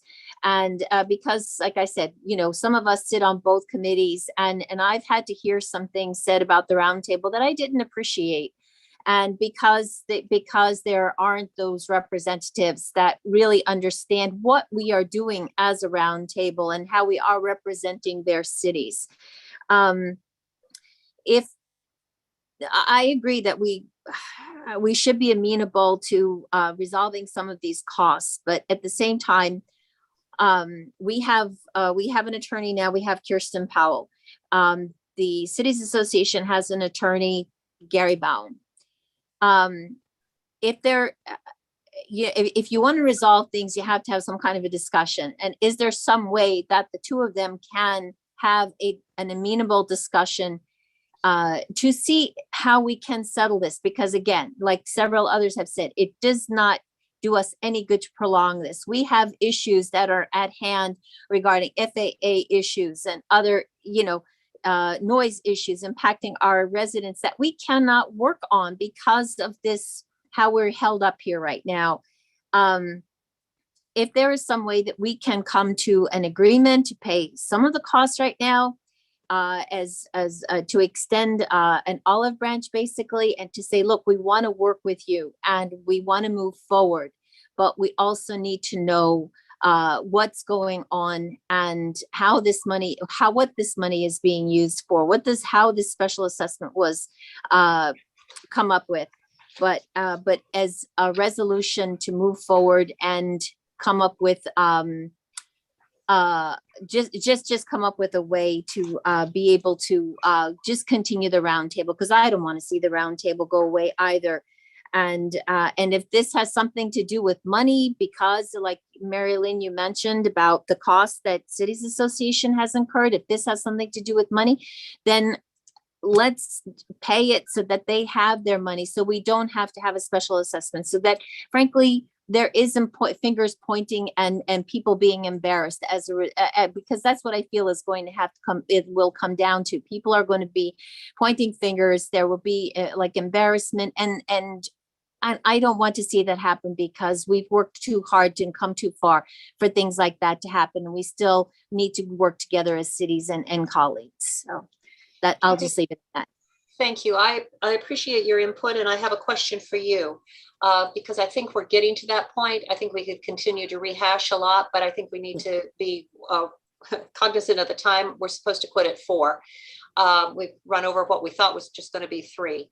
So you had said how to pay some costs.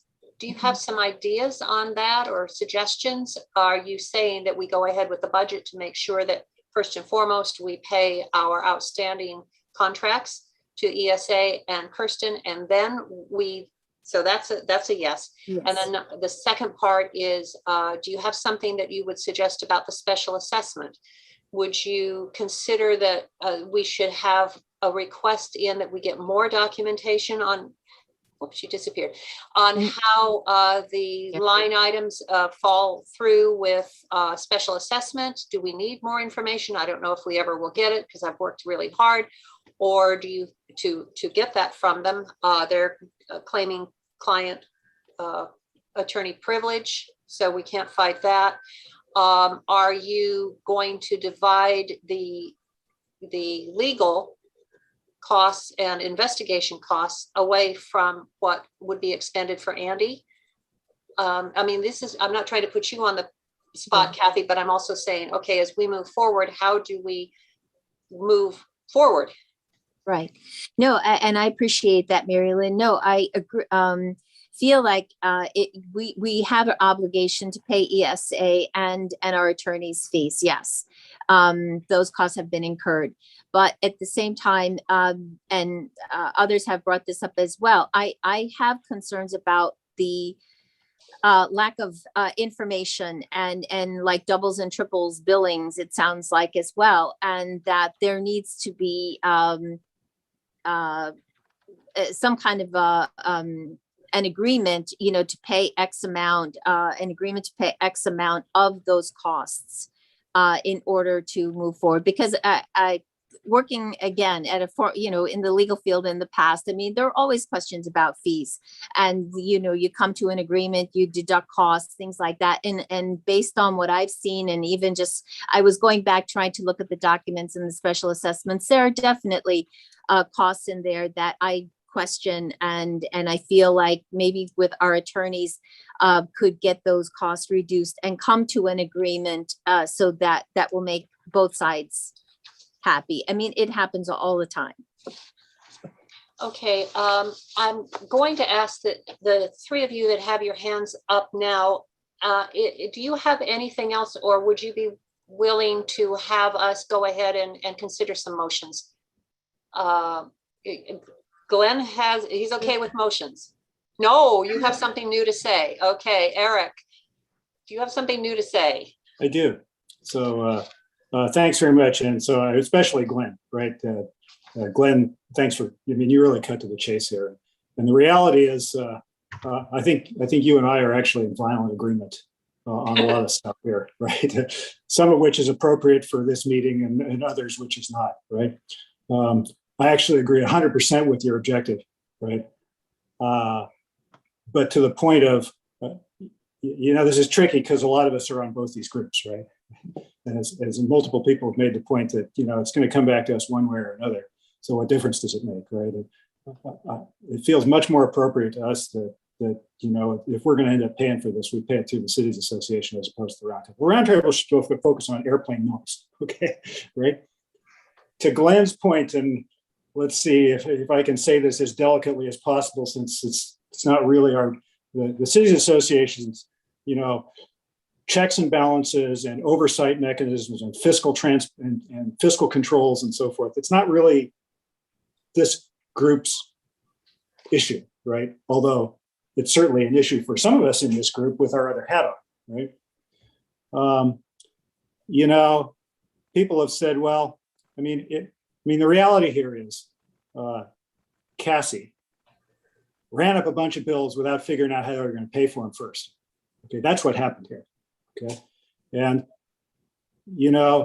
if we pay them, what's their incentive? Okay, to go do a little bit of soul searching and say, how did this happen and not happen again? Because if we don't pay them, then they're going to have to go back to their member cities and ask for money to cover it. And people have said, well, I don't trust my council to have that conversation. Well, I can tell you, we are going to have that conversation with them. I don't know about other cities, but we sure as heck are, right? And so to me, for all kinds of reasons, it feels much more natural that discussion should be between Cassie and its member cities, right? And the roundtable, we need to focus on reducing air noise over our cities, right? Instead of getting involved in the governance of Cassie. That should be between Cassie and our member cities. And so I actually agree 100% with Glenn's objective. I just think this is the right way to get there. And it also is more consistent with process and with the laws. Right? And so, but I really want to appreciate Glenn bringing this up, because I think, you really are cutting the core of a lot of this, which is the overlap and mission of the roundtable and Cassie, when these entities should be much farther apart than this issue sort of is dragging us together with. Okay, Eric, I have less than 30 minutes for us to actually come up with motions now. So I'm going to ask that all our members that have remaining comments keep that in mind so that we do have enough time to work through motions for recommendations, not approving the budget, Liang, but being able to move forward. Glenn, and then Let's Liang. propose a motion Well, Liang, I'm recognizing Glenn first, and then I'm going to get to you. And then I would like to propose a couple of scenarios and then see where we land. Glenn? Whoops. You're on mute, Glenn. First off, I want to apologize that I might be farther ahead on the thinking that says I've spent a lot of time thinking about this problem. To be quick, I suggest we stop using the term special assessment. That any money that's in the special assessment lines are repeated down in the line items below. If we use the word special assessments, we're playing into the cities association's hands of the way they want to frame the conversation of what goes on. And I just want to say, our city will have a much more detailed conversation about this. Our cities, when these invoices, however they come to our cities, and they're only going to get divided, these costs, whether or not they come to us as roundtable costs or whatever, are only going to get distributed to the member cities of the roundtable. They're not going to go to all the other cities. No, that's not quite right. There's leftover that is going to go to the other cities, 7 cities. But not the majority of the money. But anyway, it's our councils can actually ask for more information and look into what's going on with this. They have more authorities as the actual members of the cities association than we do. The last point I want to go ahead and say, for everybody who wants to go ahead and try and go forward, a go forward solution, if we're starting where we are right now, is going to take several months to do in the best case scenario. If we as a roundtable don't pay what the cities association want, I believe they're just going to go ahead and cut the cord right now, because there's no interest in them trying to leave us underneath them with all this turmoil and stuff, and them saying here they're not being paid for everything, to go ahead and let us stay underneath them, to go ahead and let us continue to try and find someplace else to go. That's not a legal thing. That's just a practical way of looking at what's actually been going on. So if for anybody who wants to go try and find someplace else to go, then go ahead and pay all the bills right now, because otherwise the cities association is going to cut us loose like a dead fish. Yeah. Thank you, Glenn. Liang, do you have anything new to add at this point, or we'll move ahead with motions that I'm going to suggest we consider? I was going to try to propose something that you can see if you think it's reasonable. I think out of courtesy, roundtable would help cover 50% of the existing cost that's incurred without any prior approval from roundtable or cities association. So you just try to consider 50%, is that what you just said? Yeah, I think we need to push back a little, but we are willing to share the cost. And going forward, a committee should be formed so that any future expenses will be jointly made between the roundtable and the cities association, because it's simply unreasonable to say the entire roundtable, every member is in conflict, including our attorney. Apparently, even our attorney doesn't know anything. So if we are hiring an attorney, we pay legal costs for something, we are conflicted out. It shouldn't be our legal responsibility to pay. If they think it's our responsibility to pay, we need to be in the loop. And they need to have skin in the game too, because HR complaint, they are partially responsible as employees. Point of order. Can we see if there's a second for this before we get an explanation of why? Well, I don't think she actually made it. She considered 50%, but she didn't make a motion. So I'm going to go ahead forward. Thank you, Liang. Your points were made. I've got them documented here. But I'm going to consider asking you to consider the discussion that the Cities Association has listed first, which is consideration of the roundtable financial status and draft budget 21-22. So I don't quite understand. It's just, so we're just going to be looking at a draft budget. They're saying that our dues membership would be $187,598, which was based on last year. I would like us to consider how we would like to form that budget moving forward, with perhaps putting placeholders in for other items, but definitely confirming that we want, first and foremost, The revenue at 187, are we agreed to that? This is so we can invoice our cities so that we can move out. Invoice at 187.6. Place a line item for ESA. Place a line item for Kirsten Powell, our legal counsel. And then consider perhaps, and this will be up to you all, if we want a placeholder for the financial agent, a placeholder for the program coordinator, a placeholder for the other 4 or 5 items that they have under there, but indicate that until everything is documented, that we will not, we can put in the amounts that they've put in, but we will not approve them expending any money whatsoever. Do you have any questions on that motion? Yeah, I have a question. What does it mean that I don't understand what will be the actual criteria if we put the money in the budget that says, here, we're collecting it from the cities, but we want to set it aside. I don't understand the actual trigger that would release those funds to somebody else, because I think we're never going to get out of that loop. So what is the trigger that would actually let that money be released? That would be, and we could decide whether we wanted, well, I won't get into this, whether we want to go ahead with a budget. The budget would definitely approve the expending of funds from those revenues for the expenses incurred for ESA and for legal counsel. Below that, we would put a caveat. I don't know, Kirsten, what would you call it? So I think the issue is that it's with all of our cities, when you approve your budget, it includes items on there that are expected to be, there may be projects that are expected, but they may not ultimately happen during that fiscal year. You still have a line item that's withholding that money earmarked for that particular project, but it may or may not be spent. I think what we're trying to do, and I think fundamentally it goes to the question that was raised in the earlier conversation, what exactly do we think, we the roundtable think the role of the cities association is in being a fiscal agent? Is it typically it's they hold the money and they pay the bills as authorized by the roundtable?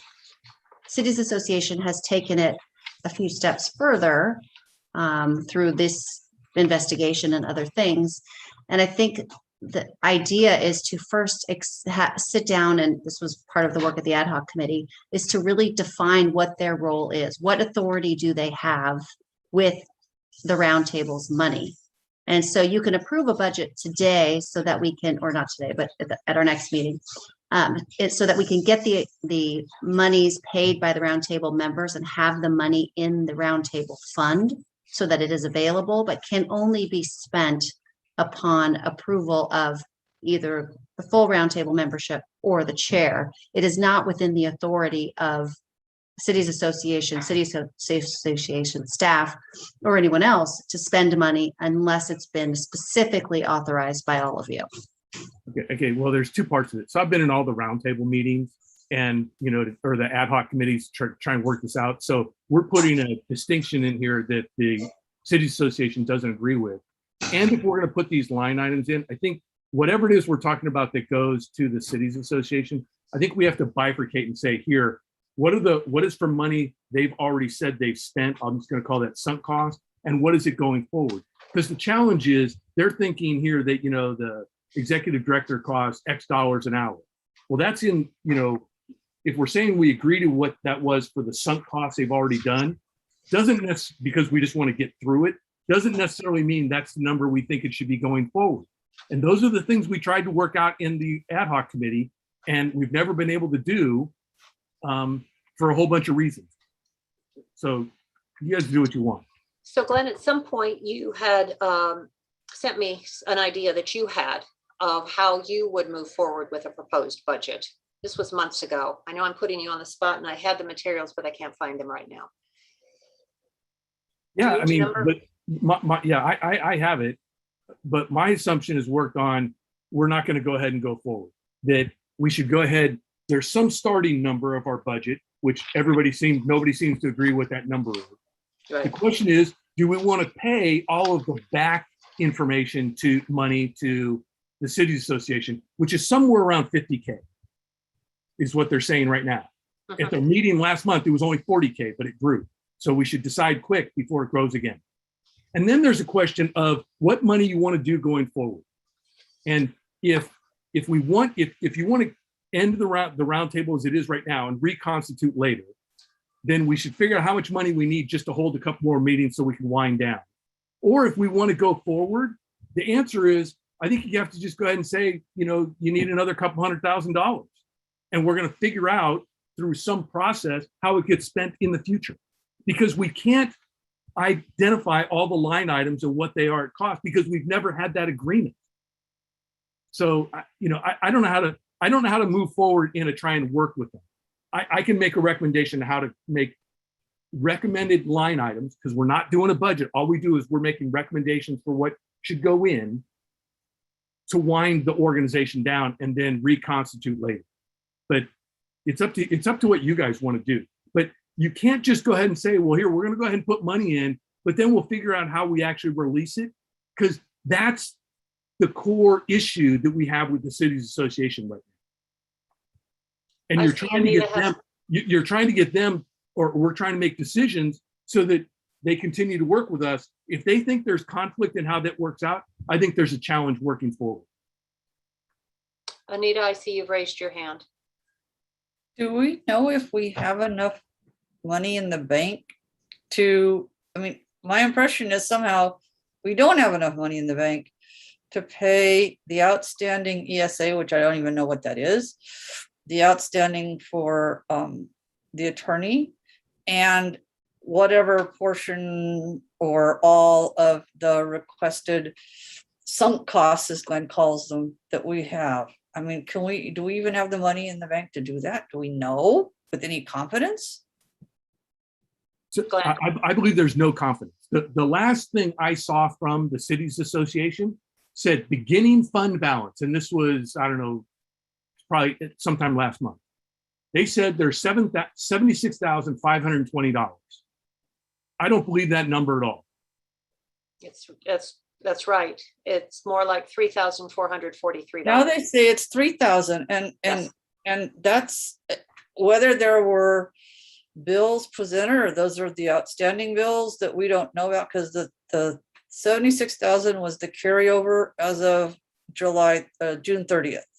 I believe. The way they presented that number in the spreadsheet is that's what it was before taking into account having to pay for any of those sunk costs or anything else. So they put those sunk costs on top of that.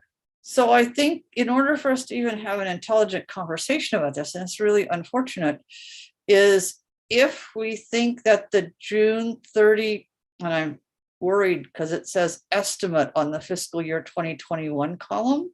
We shouldn't have an estimate. We don't have that many bills. We should have some reliable numbers by now.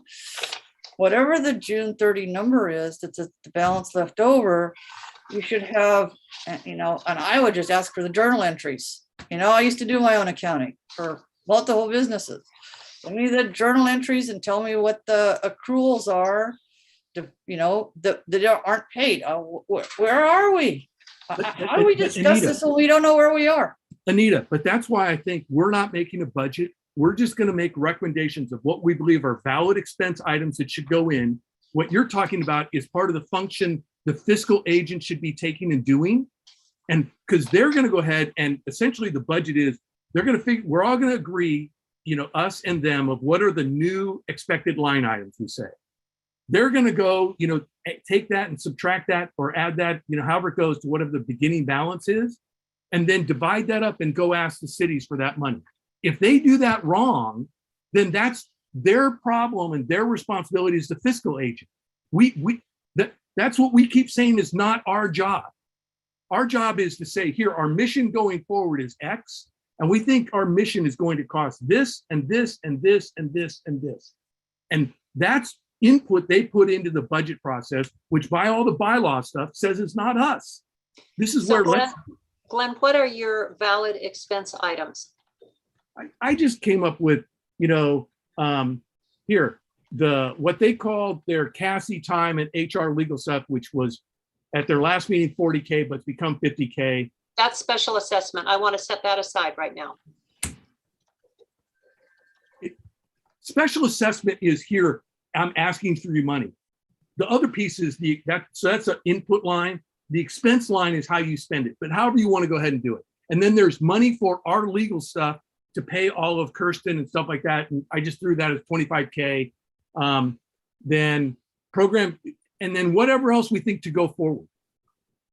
That's really what it is. It's 50K looking back, and then whatever you guys want to put in to go forward. And that 50K isn't looking back. That's the problem. So Kirsten and Evan, I'm putting you on the spot. What do you believe are outstanding amounts that we, as the roundtable, have incurred and might incur as we move towards closure? Kirsten. When you say closure, what do you mean? Winding down? As we get to November, where we have to approve a budget and we probably wind down. That's a vote that I don't know whether we should take now or not ahead of time. What I'm asking here is, how would you, as the recipients of the money that we should be allocating, what would you recommend we do? My thought was we set up a budget that honors the two of you at the minimum. And do we then process that as a budget invoice for our cities to approve, to pay, to make sure that those outstanding balances to you guys for the services you have and will perform are covered? So the budget that I gave back in July, I believe, was 25. So if we were looking at another half a year, it would be about approximately half of that. Now, if we're going to wind up by the end of December, it'll be slightly less, so maybe 10,000. It really depends on how much time is spent and how much work is involved. But 10,000 is probably a reasonable estimate. And Evan, before this meeting, we knew that you had about $5,000, over $5,000 in reserves, I'm guessing, or with remaining in your contract is how I should say it. How would you explain that? So from the remaining budget, there's roughly 17,000 left for ESA. The amount that was noted to the Cities Association, who ESA is under contract with, was an extension of last year's budget. The remaining amount, which, if I recall offhand, it was in mid 20,000, something like that. I can't recall exactly. It's the 20. Yeah, I've seen that number. And that was the understanding was that ESA would facilitate 3 meetings, 2 full meetings, and a possible committee meeting from July 1st, 2021 to December 31st, 2021. And that was the extent of that contract extension. So remaining, that 17,000 does not include August expenditures or this meeting it's right now, the beginning of September. So I think Glenn alluded to this earlier, and is, average cost for facilitating some of these meetings is anywhere between 12,000 to 20,000, depending on what work tasks from the work plan were requested of ESA, what materials need to be included with the packet. So, we anticipate being able to facilitate one more meeting, but we are getting to the end of our remaining budget. Okay.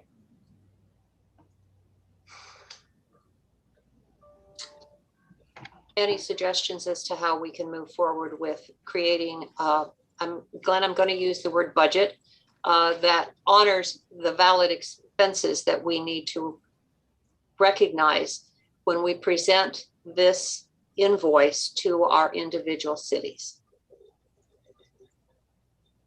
Do I have a motion on the table for how we do that? I see Glenn's hand up. I don't see Glenn.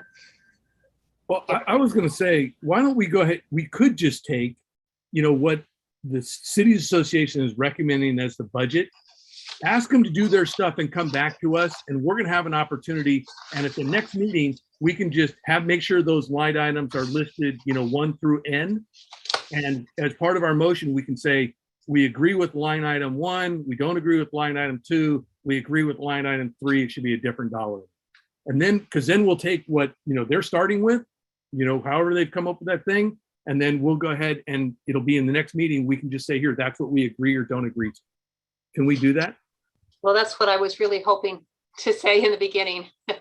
What I was saying was, yes, we would agree, we wouldn't agree. We just use those, the fiscal sponsorship fee, the program coordinator, and all the associated expenses. That, yes, we're saying that this is okay, we'll proceed, but we need to have documentation of what it means, and then we'll approve it or not. Kirsten, is that okay? Yeah, so I was just going to say, I would also specifically ask for the breakdown, the details of those, the 50,000. So the 23 sunk costs, and then the 27 sunk costs and the 23,000 going forward. You could ask for specific detail on that to determine if that's appropriate to include as well. I'm sorry. I was just working on the budget, not the special assessment. And now the numbers you just gave me. Sorry, I thought we were just including it all in one all in one request. That's what Glenn is requesting. Yes. Got it. So we could go through the document that they provided, that they prepared, the budget, and we have the information we need on ESA. I believe you have the information you needed on my services, and then you could ask for specificity on the other items. And then subject to your review of that specificity, the roundtable would be prepared to approve the budget in November. Glenn, was that your motion? I could, yes, I made what I just said as a motion. Okay, do I have a second? Second. Thank you, Kathy. Kirsten, can you reread that so that we're sure that Evan has it? So it would be to notify Cities Association that the items in the budget for ESA and Logan and Powell would be approved. Additional detail is needed on the HR, legal, and the Cities Association staff items, as well as the breakdown on the program coordinator.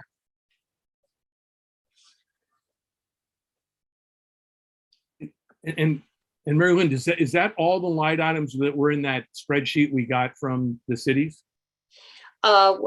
Let's say the program coordinator and associated costs, because the 4680 is program coordinator that's listed under tax and payroll. The office expenses is program coordinator, equipment, computer, phone is program coordinator, and the subscriptions, on Zoom, Microsoft Office is program coordinator. And also the 15% fiscal. Yeah, so all the line items they have. Right? Yes, okay, cool. yes. You're comfortable with that? Yep. So in that, we've got, Kathy, are you agreeable with that as the second maker? Yeah. Yes. Okay, Evan, are you comfortable with what you've heard, or Phoebe, which of you is? Sorry, who was the maker of the motion? Glenn. Glenn, okay. Yes, I think we're comfortable with capturing that motion. Okay, now I am going to ask for agreement on that. I'm going to go alphabetically per city, with me coming up last as Saratoga. Cupertino, Liang, do you approve the motion? Yes. Los Altos, Anita. Yes. Los Altos Hills is absent. Mountain View, Allison. Yes. Mountain View. Oops, that's you. I'm sorry. I skipped here. Palo Alto, Eric. Yes. Okay, good. Santa Clara City, Kathy. Yeah. Yes. Santa Clara County, Steve. Yes. Sunnyvale, Glenn. Yeah. And Mary Lynn, yes. Saratoga. Okay, it passes unanimously with one member absent. Okay, I don't know that we have anything else that we need to attend to in terms of the budget. Is there anything, any other concern? Eric, I see your hand up. Yeah, just a quick question, right? So, I mean, I understand where Glenn wants to go, and it's a sensible direction.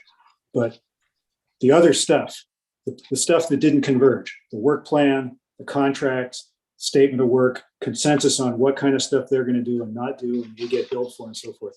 How do we get closure on that at the same time so that we don't go through this again next year and the year after and the year after? What do we have to do now?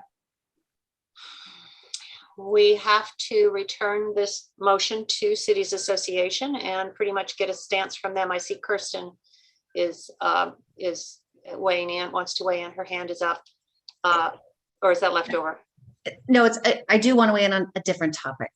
Oh, okay. Related to the budget, but not that specific question about Okay. where do we go from here, which I think is. I see you wiggling, Glenn. I have some concerns just in answer to you, Eric, because Cities Association is going to be very much interested in how the special assessment funds come back, because they are absolutely in need of having them. They don't have enough money in reserves to operate through October right now. And so we're not helping exactly with resolving that question. So I don't have an answer for you. That's between them and their member cities. Yeah. Some of which we know. But I Yeah. mean, to Glenn's point, I mean, the ad hoc committee tried to solve the fundamental problem, right? And we haven't reached closure with the Cities Association yet. So how do we make that happen? Because that seems to me essential if we're going to continue. Well, until Cities Not on Association- the special assessment, but on how we reach consensus on what they're going to bill us for and what the oversight and control mechanisms are, so they don't do this again. Until Cities Association would authorize their legal attorney, their legal counsel, Gary Baum, to talk to our counsel, Kristen Powell, we're kind of in a holding pattern. And I don't know that because of the finances that they are willing to authorize that now. So it's in their hands. And that's what we've got as individual cities to talk to them about. Understand, but the only incentive we have for them to reach closure is our willingness to pay them. Well, then we go with back to the councils. I know we could go on for some time. Kirsten, you had an item that you wanted to bring up.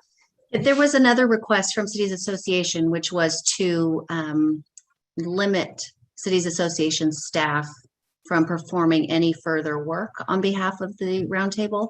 And so that it would be appropriate for the roundtable to consider that.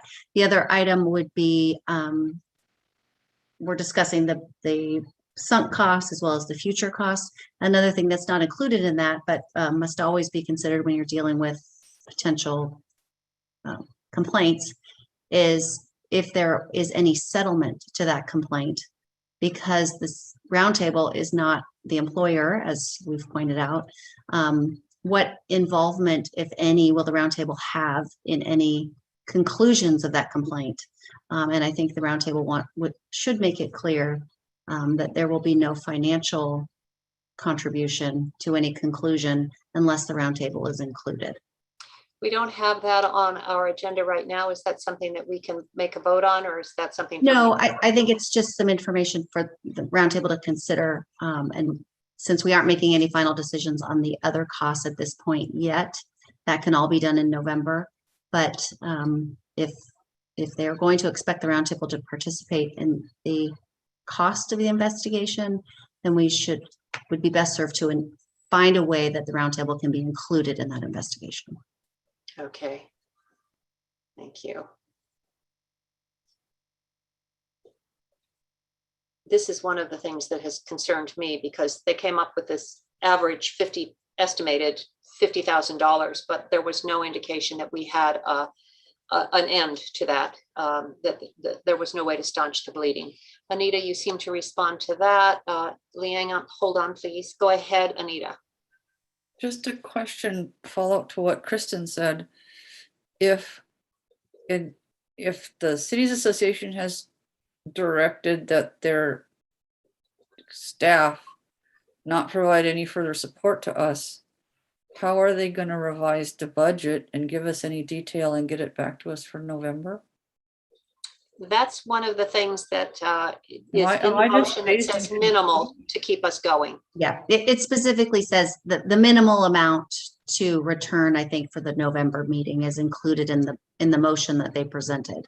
Yeah, so are we going to end up in a cycle where they're saying what we're asking for is too much to expect of their staff to provide? No, Glenn doesn't think so. All right, I'll shut up now. Not for this, not for Not for this. this, yeah. And I think it helps that they have finally put a limit on their staff anyway. So given the fact that they have presented that motion to us, Kirsten, is there something that we should say that we agree with that? Yes. Okay, so, okay, it appears that Anita just made the motion without having to talk, that we agree with the second half of the motion to limit staff. Do I have a second? Second. Okay, Anita made the motion. Or Eric is going to second. Evan's got that. And I'm going to go down the list, which, okay. Cupertino, do you agree with the motion to limit the amount that Cassie staff can expend for the roundtable? Meaning the executive director. That's an aye. Good. Anita? That's an aye. You made it. Aye. Los Altos Hills absent. Allison? Yes. Okay. Palo Alto, Eric? Yes. Okay. Santa Clara City, Kathy? Yes. Santa Clara County, Steve? Yes. Thank you. Glenn? You didn't ask for comments about this, so I'll just say it right now. I don't think we vote on how the Cities Association allocates their own time. So I'm going to vote no on this. Okay, good. You know, the Converse shake it up. conversation, they didn't have a problem with. Yeah, and I'm going to vote yes because Glenn has said no, so that's good. I think we have covered all the things, Liang. I'm right at 4 p.m. and I've got 2 items that I need to bring to everyone's attention. Evan, Can I just ask you a just a second, Evan, can we run over a bit? Or are we going to? Yes, we can go over a little bit. We've done that before, haven't we? Yep. Okay. Glenn? Can I just ask a Liang? clarifying question about my motion?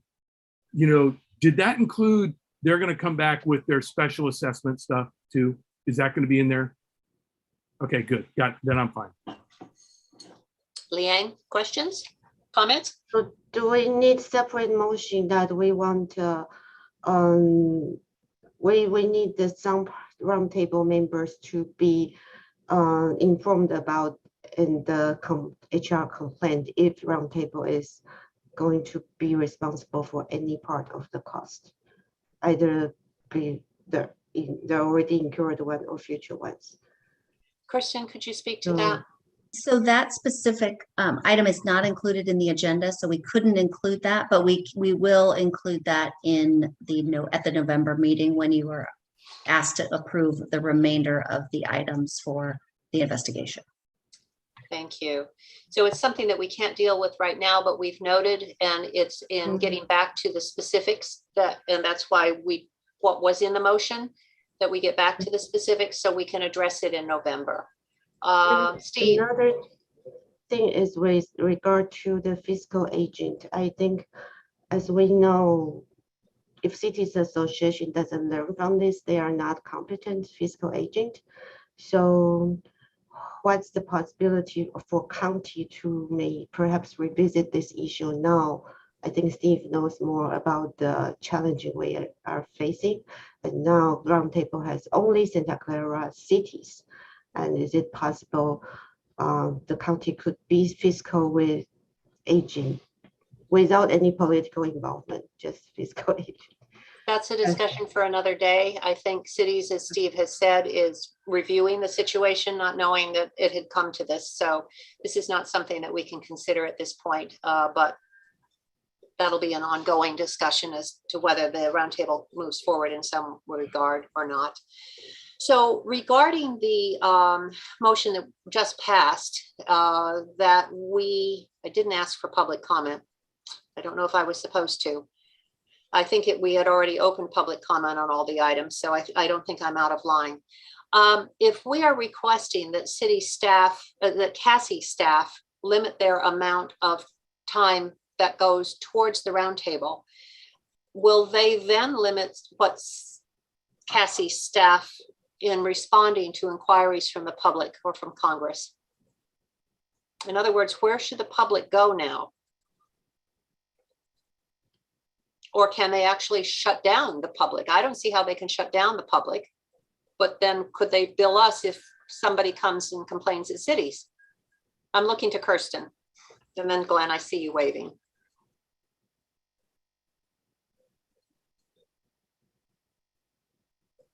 Sorry, I was just trying to pull up their letter to see what their motion said specifically. So let me just do that. Maybe you can ask, Glenn can make his comment first. Okay.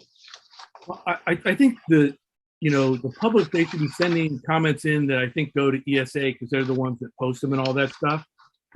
There's nothing that's related to airport noise other than, here that they should be sending things directly to the Cities Association. And if the Cities Association gets that stuff, they should just forward it to ESA. The only thing that could go to the Cities Association that would be legitimate that they can't charge us is if the public wanted to say, hey, Mr. and Mrs. Cities Association, why don't you go ahead and do whatever you need to do to let the roundtable stay? That's a legitimate thing going to them. But everything else, the Cities Association just should funnel that over to ESA. And oh, by the way, there's language specifically that says that in the principles that we put together where we are defining roles and responsibilities. But that very true, but it doesn't necessarily mean that there won't be some gamemanship going on here. No, I'm just saying here, this is a problem. We've actually, one of the problems we've tried to solve with, the documentation where we tried to go into roles and responsibilities. Absolutely. So Kirsten, did you find the motion? I did. And it says, people can interpret it differently, but it says to direct city staff to limit any work associated with the roundtable to the bare minimum needed for the roundtable board to hold a public meeting, to approve bills, and any other technical work that is necessary to continue their own work. So it sounds to me like that means that if our constituents, our communities are upset with what's happened, they can still go to Cities Association and voice their concerns. And that doesn't mean that we'll definitely be billed or that they won't be allowed to speak. Is that correct? I believe so. Was there anything else? I cut you off a little bit. No, and it's unclear when it says the technical work that is needed, if they're referring to the technical work related to the bills or the technical work related to actually the task of the roundtable itself. So I think it could be interpreted either way, but perhaps Evan could speak to how are those technical questions handled now, technical meaning related to the actual airport issues. And I would expect that would stay the same or should stay the same until this funding issue is resolved. Yeah, technical related questions are directed to ESA staff that have that knowledge to address that particular topic. ESA is in an interesting position here because our contract is with Cities Association. So from the beginning, we've expressed our concern in terms of who we are getting direction from, and we wanted to have a very clear identification of those roles, as Glenn pointed out. So I think going forward, if inquiries are directed to us, we can continue to conduct that work and direct it to technical staff. But I think better defining those roles is really important if we're going to proceed and go forward in the future. And again, that was something that we did attempt to address in the program, the principles. Okay, Liang, I still see your hand up. Is there anything more? Did we answer your questions, or should I move on to the next item? The motion about limiting staffing cost. So I think I see that there are a lot of times it's a Cities Association chair board member just talking to their own attorney and the staff about the roundtable. When it really has not roundtable business, we didn't approve them to talk about roundtable, then are they allowed to charge us? That will be something that, oh, go ahead, Kirsten. So right now they can't charge you anything. And so the purpose of asking them to come back with the specific details is to comply with the bylaws that says you will approve the duties of staff and consultants. So whatever's included in those specific line items, the roundtable have the opportunity to review those at the next meeting. And unless the work of staff falls within that specified task, then it would not be appropriate for the city association to bill the roundtable for that. Great, thank you. So Kirsten, I have a question for you because I do not want to put you in a position of conflict of interest, which is one of the problems that we have had with even hiring a program coordinator or anyone else because cities would hold the contract.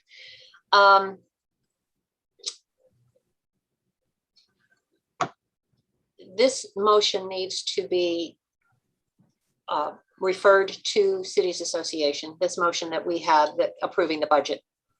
And it's essential that the bylaws statement be there about the specificity, as you've said, of each line item. Is this something that I as the chair write, or is this something that you as our representing legal counsel writes? I could send it to them, basically explaining the actions that were taken at the roundtable and the information that was necessary for the roundtable to vote in November. You cut out at the very beginning. That was you? I said yes. Yes. Okay, good. Just for clarification. So if now, Evan could just send me the language, the motions, specific motions, that would be helpful. Okay. Yeah, we'll do that when we're preparing the meeting minutes and recap. So. Thank you. We've now come to item number 5, oral communication, public comment on items not on the agenda. Speakers are limited to a maximum of, I'm sorry, I've got to do 1 minute, given the fact that we're already 10 minutes over or less. So it's 1 minute, depending on the number of speakers. I'm sorry, we're just over. And you all have been very good about respecting the time and fast talking. So please, if you do want to speak, know that we cannot discuss or take action on any matter raised under this agenda item. So I'm looking to attendees to see if anyone wants to speak on any item that is not on our agenda. And I see Jennifer, you have 1 minute. Hi, so not on the agenda is really what's going to happen in the future. And I would just propose that what really matters is the value proposition that you are giving the region and the entire Bay Area for supporting this, for all cities to support it, not just who's interested in jet noise. And my comment about ESA was not about ESA, but about the fact that we actually might need a bigger budget than the one that is presented. And Jennifer, I've got to stop you. That actually has to do with the budget, so I can't let you continue. Go ahead. Then I'll just leave it on the fact that all cities, the entire Bay Area should be supporting an environmental approach to this problem, and that it rests with a value proposition that all of you can present, and the outcome I am sure will be a good one, because I think you understand the environmental aspects of this and health. Thank you. Thank you. Okay, I'm going to give us 5 seconds for any other hand to be raised. I don't see anyone else raising their hand. Jennifer hasn't taken hers down, so that's about it. Then I'm going to be going back to heavy items. I think we need that. Roundtable member discussion, chair's report. I have 2 things to share with you. I haven't lost them here at the last minute, which is possible. I apologize for that. In your package, you will notice that there is a letter from Anna Eshoo, member of Congress. She is writing to the Honorable Ricardo Ortiz, SFO Roundtable Chair, the Honorable Sam Hindi, SFO Roundtable Vice Chair, SFO Roundtable Membership Expansion Ad Hoc Committee. And she says, Dear Chair Ortiz and Vice Chair Hindi, my thanks to you and your colleagues for your important work to review the membership of the SFO Roundtable. I represent the 18th Congressional District, which includes parts of San Mateo, Santa Clara, and Santa Cruz counties. I'm writing in support of expanding the SFO Roundtable membership beyond the counties of San Mateo and San Francisco to include cities and communities that are highly impacted by SFO operations within my district. I'm proud of the Santa Clara Cities Association for standing up a Santa Clara Santa Cruz Roundtable, and I hope it will continue to be a venue for South Bay constituents, many of whom have problems unrelated to San Francisco Airport. I recognize there is some overlap between the two bodies, but I support each city having the opportunity to have local representation on each roundtable, depending on the issues they are confronting as a community. Thank you for your consideration of taking this next inclusive step. I think your influence as a body will grow as you represent more communities because you will have more opportunities to build consensus across county lines. It's CC'd with my name misspelled. I think that's funny. Sorry. It's L-Y-N-N-E. That's easy. The second item is a happy note from Karen Chapman, who works in Anna Eshu's office. It's letting us know that this email is sent to staff members of the Arizona, California, Hawaii, and Nevada congressional delegates on behalf of Raquel Gervin, Regional Administrator, FAA, Western Pacific Region. In the spirit of continued communication and to keep you informed about aviation matters within the region, we wanted to make sure you were aware of the upcoming Drone Safety Awareness Week. We are also seeking your assistance in promoting the FAA's National Drone Safety Awareness Week. This is the third year for this annual event, which will be 100% virtual again this year and occurs September 13th through 19th. Please pass this along or share it with any of your constituents who might be interested or who could benefit from drone safety education and information. And here is the website. It's www.faa.gov/UAS/resources/events calendar/drone safety awareness. And this letter is in our packet if anyone needs to refer to it, if I went too fast on the site. This site provides a calendar for the weeks showing each day's currently planned events, information on registering your event, and graphics logos available for your use. Please give consideration to hosting or participating in a drone safety awareness event this week. So there you go. That ends up member discussion. That's information only. Do I have a motion to adjourn? Motion to adjourn. Kathy, second? Did I have a second? Allison, did your hand raise? Second. Okay. Not needed. Huh, Anita? You don't need a second to adjourn. Okay, okay, great. I saw Allison's hand raised, so that's why I was going to that. Did we miss anything, Allison?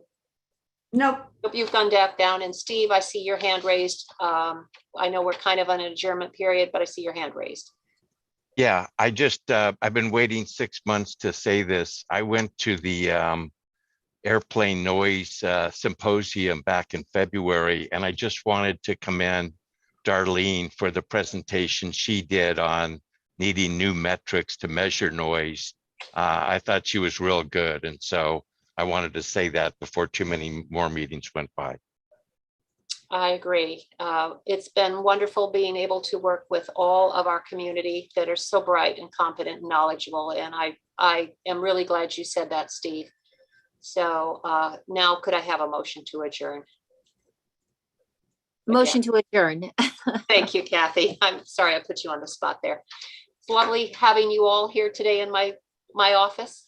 I wish you all the best. Thank you for your input, your caring, and your consideration of what we had to deal with today. It's much appreciated. Hey, your dog moved. See you.